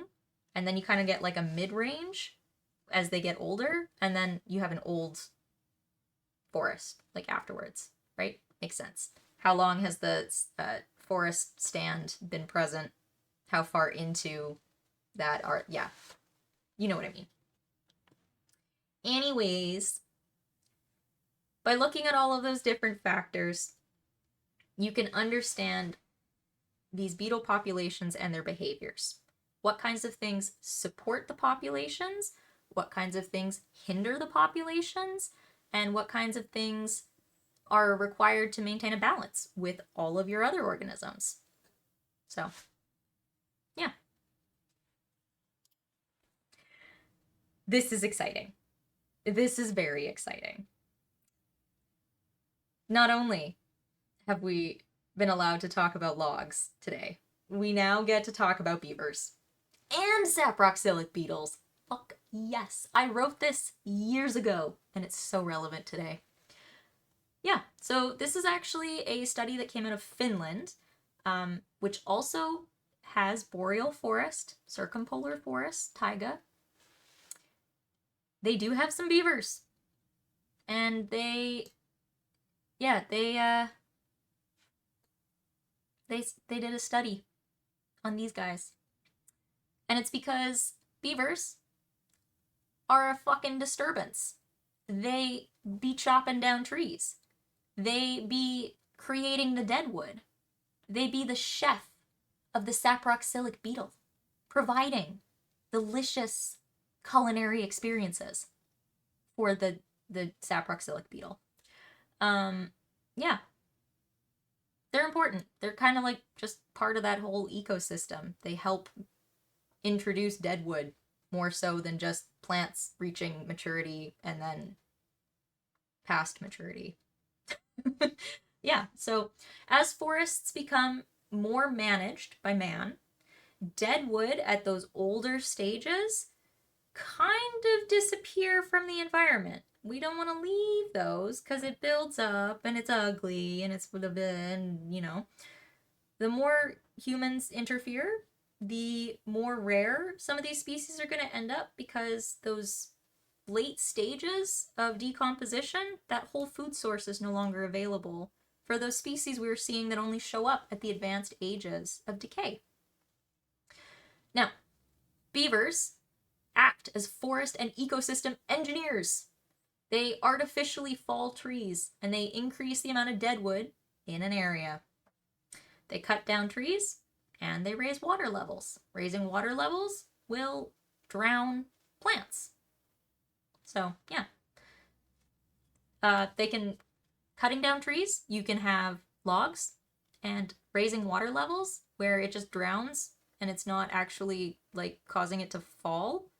You could get snags from this. Yeah. The greater the impact from beaver population, it increases that diversity of saproxylic beetle communities, and also a lot of other species that rely on deadwood, because these guys introduce it and they help maintain that. Yeah. And by focusing on things like beaver conservation in Canada, it has a positive correlation to conservation of saproxylic beetle populations. All right. We're reaching the end of the presentation. Key points. What I want you to take away from this. These beetles are a major factor in nutrient cycling of forests, and they should be protected because of this. Populations are dependent on the species of plant, so the deadwood, what kind of plant is it? The age of decay, what decay class is it at? And location. Where is the deadwood even? Is it in the center of a forest? Is it like on the side of a highway? You know, like there's differences, and different species will pop up in different places. So populations will be dependent on that. Another thing, prescribed fires are better than no fires. However, we do not have enough research and data to say what we can't statistically quantify it right now because there's not enough research. But in general, the overall effect is good on populations.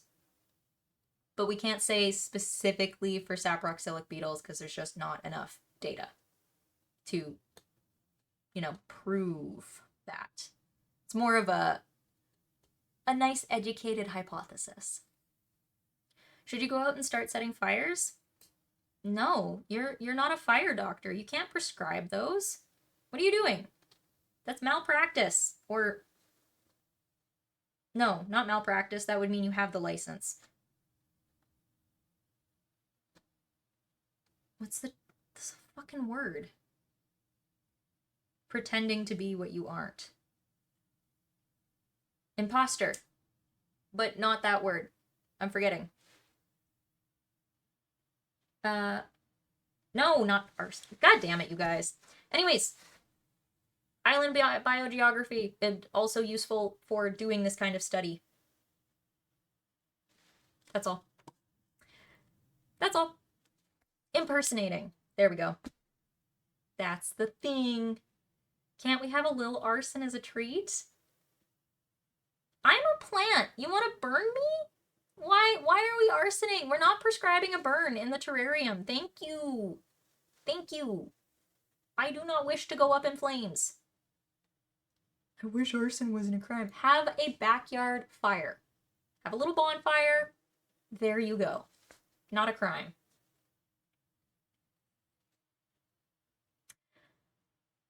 Yeah. Do you guys have any questions? I'm gonna take a moment for questions before we go to the next slide.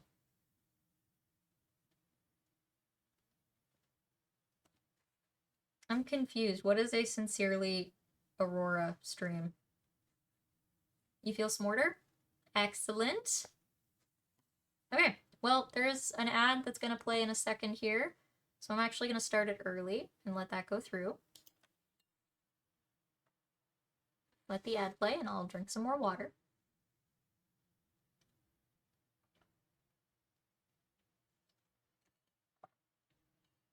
Talk about arson a lot. Okay. Fair. I mean, I threatened to eat you. So, it's fair. I'm not any better.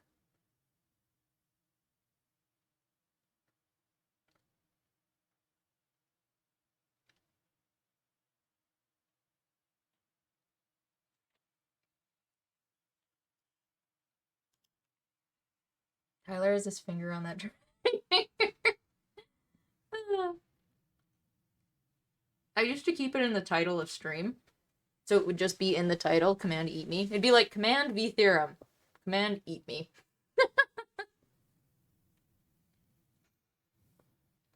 Unsuspecting viewers would pop in and would like throw the command down and get that. Good stuff.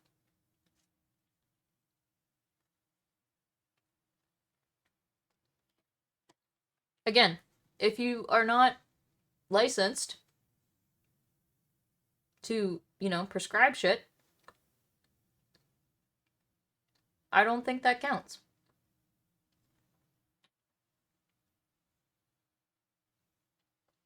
Nep. That is me. I am Nep. Hello.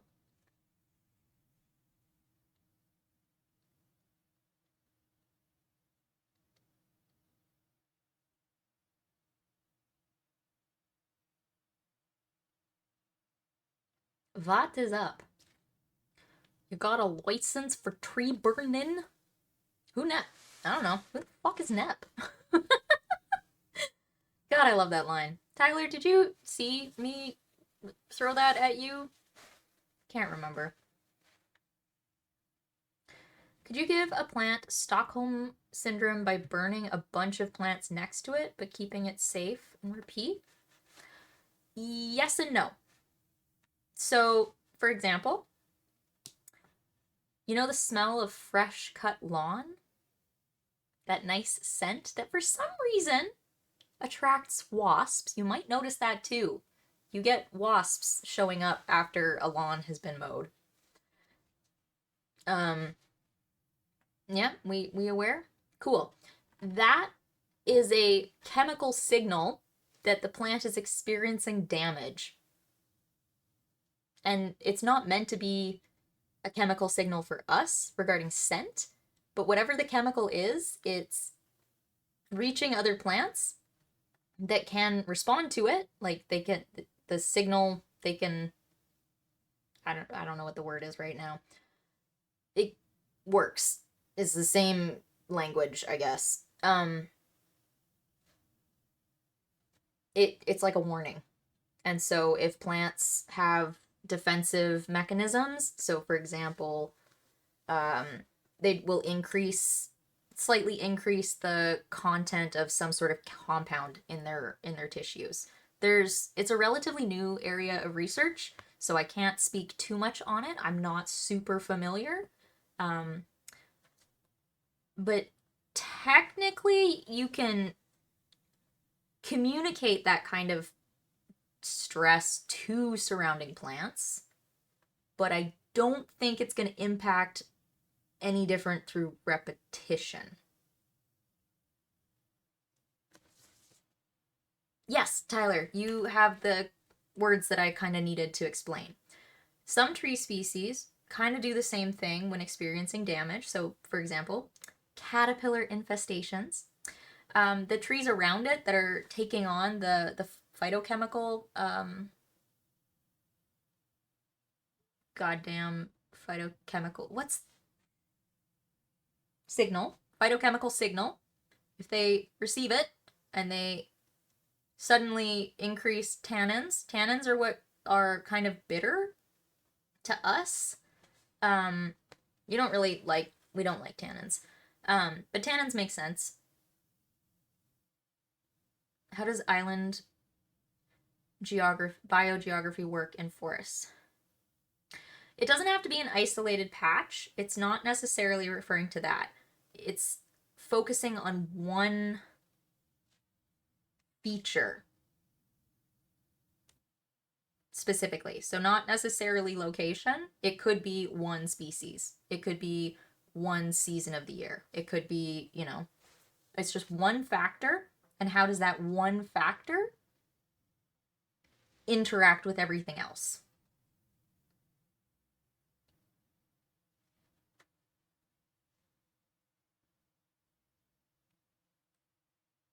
So it wouldn't feel any different after the first time, or maybe we need to research this avenue or thought.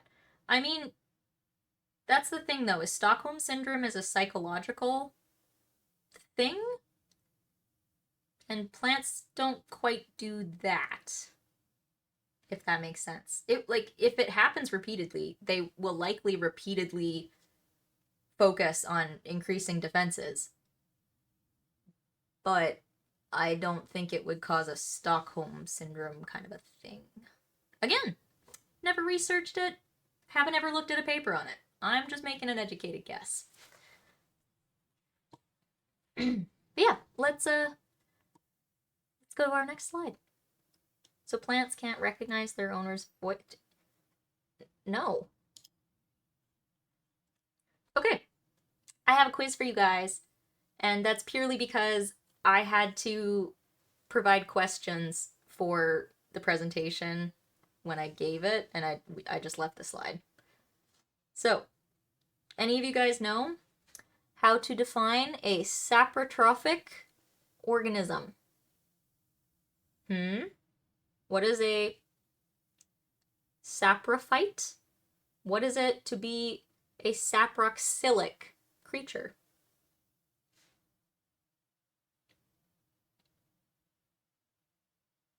The ethics committee discussion about trying to give plants Stockholm Syndrome.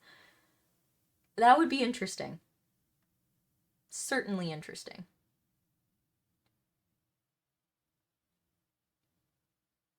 So what is it? Organism that eats dead wood.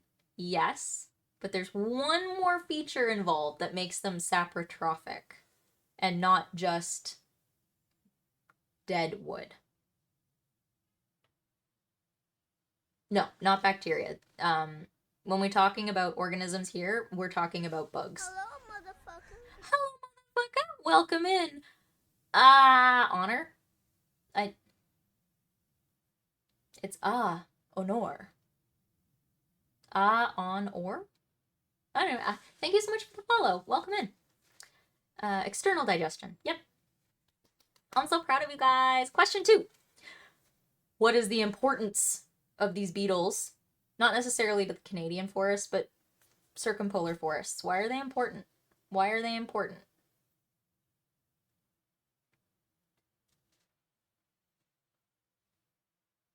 What are they a key part of? They're key part of an I'm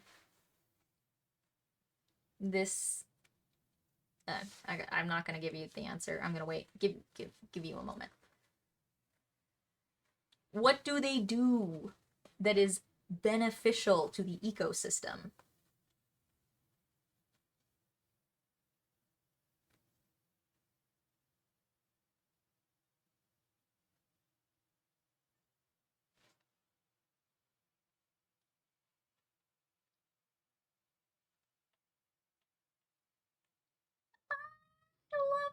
You guys are so smart. Tyler, Oreo, Ginger, you guys all got it. Like, that is the concept. Ginger probably wrote it the most clear. Perpetuation? Yeah, that works too. They are a key part of nutrient cycling. Absolutely. So you need them for, composting is kind of the concept, but instead of being a human, getting organic material to decay, it's just part of their life. We have to do it purposefully because we need to make up for it, I guess. Anyways, last question. Why is it important to preserve old wood forests and the dead wood within them? So why is it important to not manicure your forests?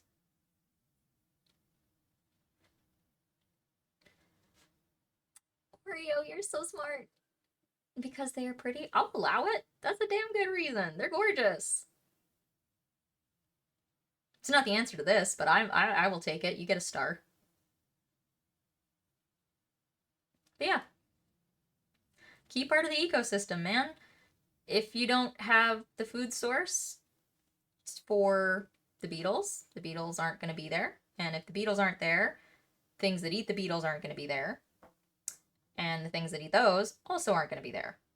And on the same topic, if the trees, the dead parts don't decompose in place, all of the nutrients from that are not going back to the plants there. You're literally removing nutrients from the ecosystem. Yeah, food source or habitat for a specialized species. Exactly. Absolutely. Another thing when it comes to snags, so the dead wood that's still standing. Okay, interesting.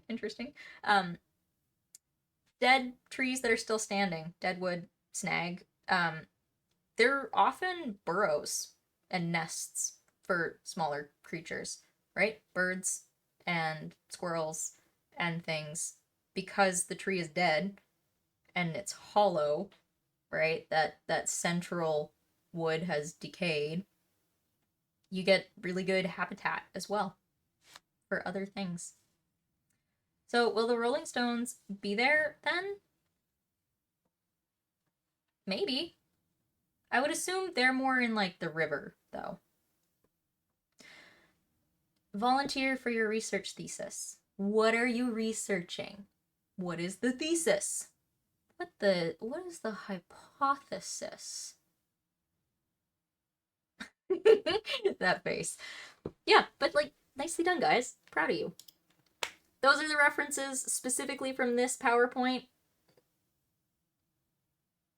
Yep.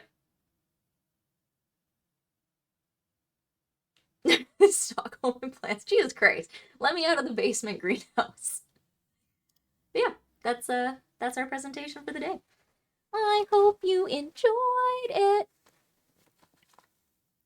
Your hypothesis is that shit is kind of fucked. I agree.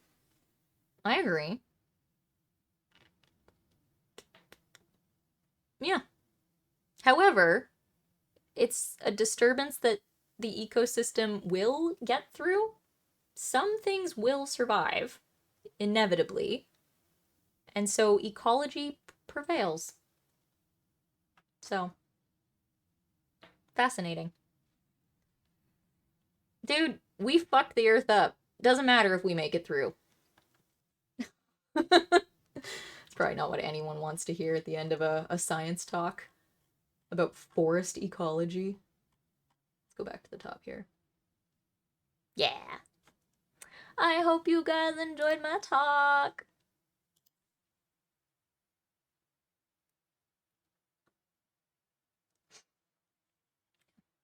Yep. Midnight tomorrow. What? Also, hello, Calderson. Thanks for listening and hanging out and enjoying my presentation. I had a good time. We playing marbles? We could. I definitely need to take a break because now my voice is kind of tired. That was a lot of very focused yapping. Does the silliness of beetles affect their decomposure effect? Maybe. Depends on what quality counts as silly. I also really want to get cheap wine and drink too much of it. I need to figure out the fucking audio. I don't understand it. I just don't understand it. And last time I tried to do it live on stream, it was a horrendous experience for you guys because the audio would like pop and screech. Sent you the stuff. The stuff. Okay. Yeah. I will put all of these slides up on the note document and all of the other there were one or two other resources that came up that I'll throw on there as well. Yeah, if you are looking for the note page, you just hit Command Notes and it'll pull it up. It's a Google Doc that anyone can access with the link. And I keep any of the notes that I make for these presentations in there. They're not full write-ups, to be clear. It's just whatever notes I take prior to the stream. Which is not my full-time, well, it should be my full-time job. Yeah, but not yet. Because my, what do you call it? PayPal is a little fucked at the moment.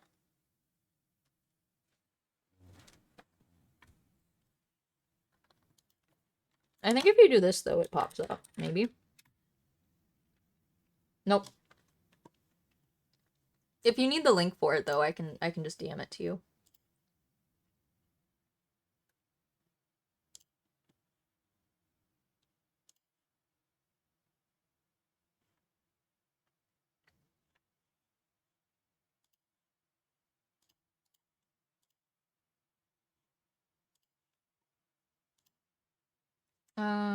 Hi, you made it to the end of the Hortcult stream. Yes. So why are beetles evil and come into my home? Evil kind of sounds like an opinion. And so I think what you need to do is reassess your opinion. Thank you. One that anyone can edit? No. No, you can take your own notes. But I do have a document that you can access and like copy and paste if you want. Well, that's like your opinion, man.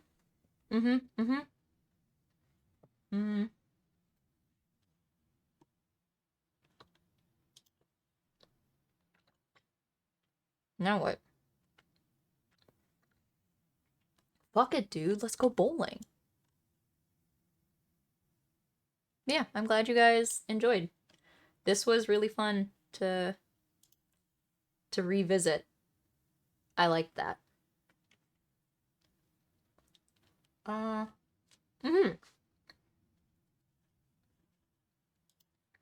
So let's say I went and I saw a baby bunny had fallen into my basement window. Okay.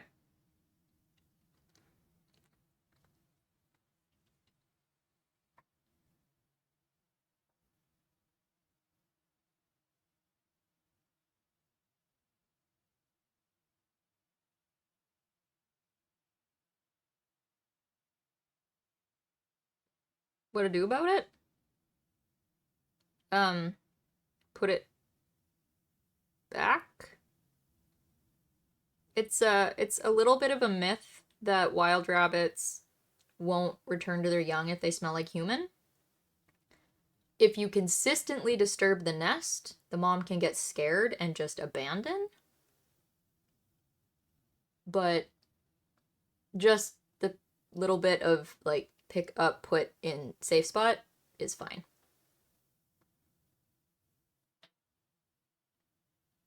Yeah.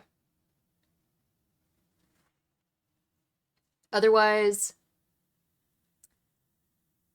call a wildlife group in your region, I guess.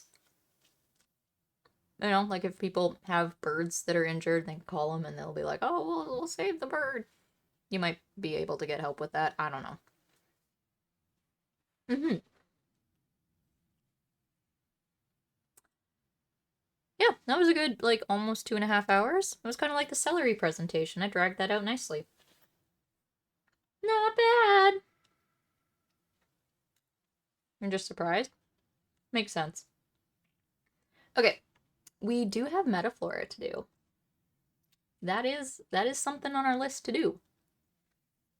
So, what I'm gonna do is minimize that shit. We don't need that right now. And we're gonna grab this shit. And I'm gonna get out of the way. And we're gonna do some metaflora before we wrap up. Because it's time. It's time! Alright. What do you guys want to guess? I feel like we should guess a tree. But we could guess anything. Beaver clicker? Gotta get those logs for the saproxylic beetles. I fucking love Beaver Clicker. I sink so many hours into it. Honestly, I really just want to play Animal Crossing. So I'm like, do I go to the liquor store and buy a cheap bottle of wine and come back and do drunk Animal Crossing? In which case, do I just break and sit on the BRB screen? Or, like, end stream and then come back and stream? I shall check Ko-Fi. I shall. I can actually do that while we're sitting here.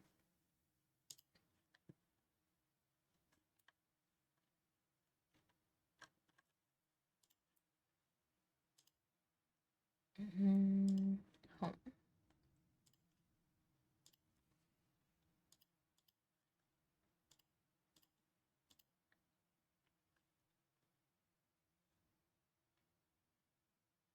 Okay, what is this?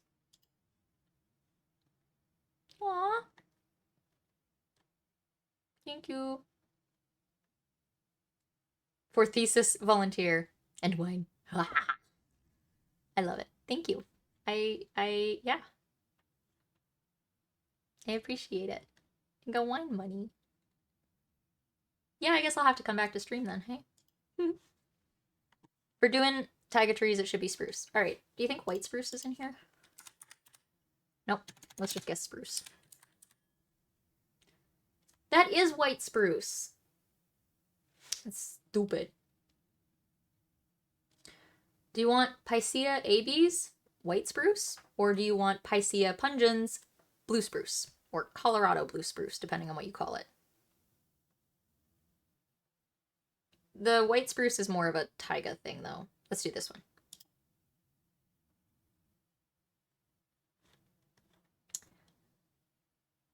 Oreo, it will help me cover that stupid fucking ticket I got. Let's put it that way. It's more than I need for wine. But it will help cover that as well. Which is very, very, very, very appreciated. I'll survive. I'm surviving. I'm okay. Okay, so it's not a spruce, but it's definitely a plant with seeds. I'm gonna guess it's a plant that has flowers, though.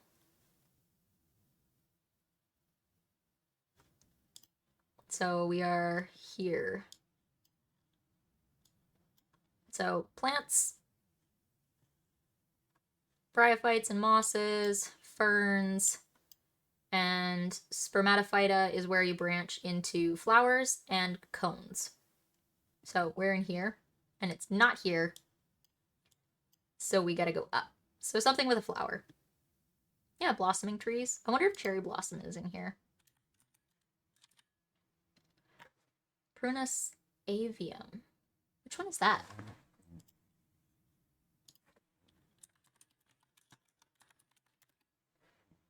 Oh, that's just sweet cherry. Okay.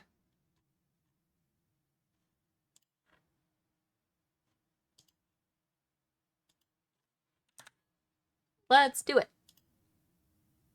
Hi, Guy. Welcome. All right, we're definitely in pentapetale. And just based on the fact that I know this by heart, here's our pentapetale. Cherries are part of the prunus, which are part of the roseales, which are part of the, where is it? Rosaceae, which are part of the amygdaloideae, which are part of the amygdalae. And then you get prunus. So it's in there. So we are not in the rosids. We are most likely in the asterids or the caryophyles. So I will give you the choices. Are you ready? We can guess tomatoes, or we could guess Venus flytrap. What do you guys want to guess? One of those two. Tomat. Tyler guesses tomat. Tomatinol plus. Danola muscipola. What? What? Okay. Well, we're in the asterids, so we are in this group. However, we're not in the solanales, which are here. So Solanaceae is where tomatoes would be. And we're not in this group. So we're going to be in the campanulids or the ericales. So if you want to go campanulids, your choices could be carrots. Your choice could be sunflowers. Or we could go ericales. And your choices could be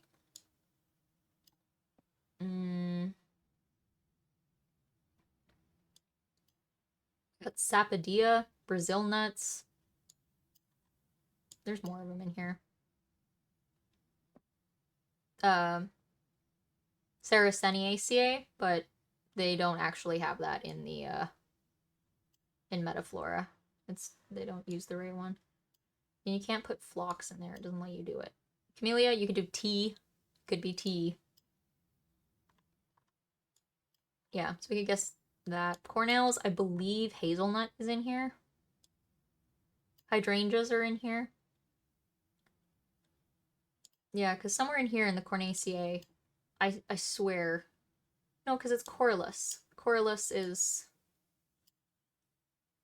Maybe it's not in here. Maybe it's not a cornel. Anyways. What is that one? Dion a muscipola.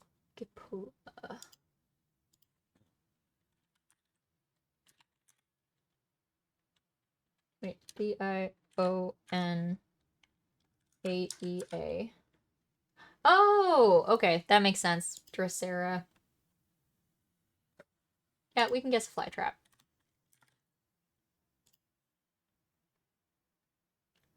It is not a flytrap. I should have scrolled out more. I knew this, because this is in the caryophyles, which are a step back. But yeah, we're gonna go with one of these two. So, carrots or tea?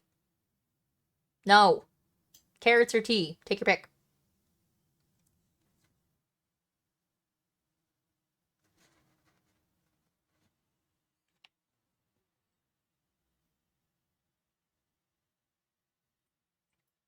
Oh my god, I did not say parrots.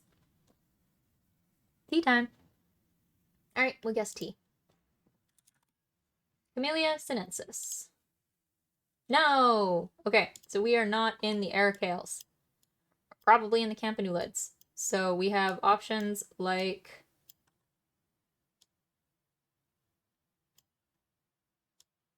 daisies. Those are an option. Or you could guess, like, ginseng? Ginseng? That's an option. Ginseng or sunflower? Which one do you want? Ginseng actually sounds kind of cool. I want to guess that one. Panax ginseng. That's a good name. All right, so it's not ginseng, but it is in the Apineae. So we're probably in the Apiaceae. So parsnip, celery, carrot, dillweed. There's stuff.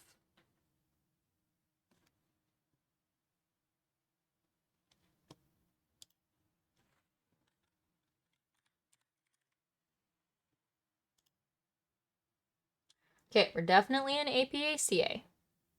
Bunny picks up in Discord. Fuck yeah! I will look soon. Celery? Nope.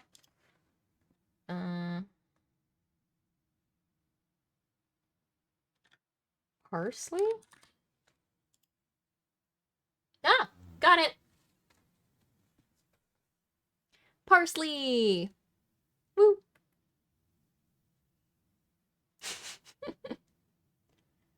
We did it! We did it! Not bad. Nicely done, guys. Nicely done. If we're ever not streaming and you want to do the metaflora, you can, like, screen cap. What is the streak number? Oh, just how many days in a row. But you can also, like, screen cap, and put it in the Discord. Just, like, put a spoiler over the image. And show you did the metaflora. If you want to, find metaflora and the map that I use, the life map, they're right there. Just that's it. Wow. I don't know what I'm gonna do now. Can you say parsley has left the building? Sure. I think so. There is an ad that's about to run, so one moment. I just still can't decide. I'm like, do I end the stream? Or do I just hit a BRB and be like, I'll be back in like 30, 45 minutes? I don't know. I just feel like that's too long. Elvis Parsley? Oh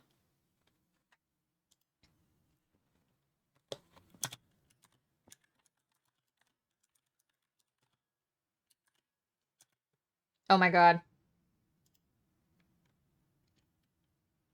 That is the raid message. There you go. That's the raid. That's your raid message for tonight. Whenever we get to it, that's a fucking raid message. Yeah, I'm gonna... I just can't decide. No, I think I might end stream, because my voice is getting tired. And then I'll play Animal Crossing. Unless... I don't know. Oreo, did you want me to come back to stream? Was that, like, the idea with the wine and drunk Animal Crossing? Because I am down. Maybe I should do that. Let's do drunk Animal Crossing in a little bit. Yeah, I'll just take a break and I'll do that. And then I'll come back and drink cheap wine and play Animal Crossing and get drunk. What? Okay.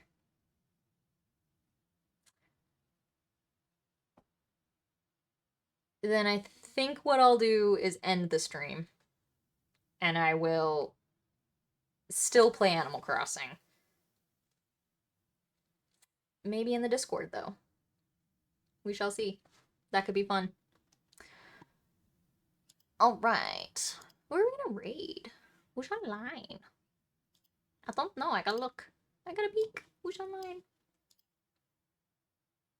Anyone I follow?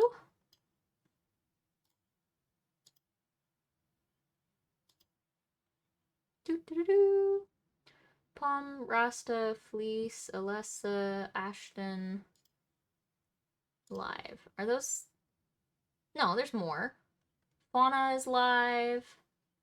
Oh my god, Goth Fauna, cute. Fresh Brains is live. So is Zekrios. Oh, let's go see Zek. Yeah, let's just go see Zek. And then grab your Elvis Parsley raid message. Is that another one you just got it on? No, Pacific Avenue, yes. I thought the hussy was on Atlantic. And, Oh, that's the whore of Atlantic Avenue. Oh, I see, I see. yeah. The one on Pacific tries to pretend she has class. Wait. And she does. Let's do the raid. Raid channel. Ooh, okay.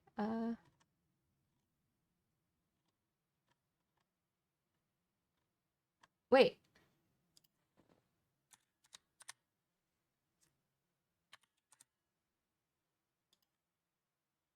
There we go. There we go. I love Zek. Zek is great. We love Zek. Yeah, grab the raid message. I will see you guys there, and I'll bum around the Discord afterwards. Yeah. Bye.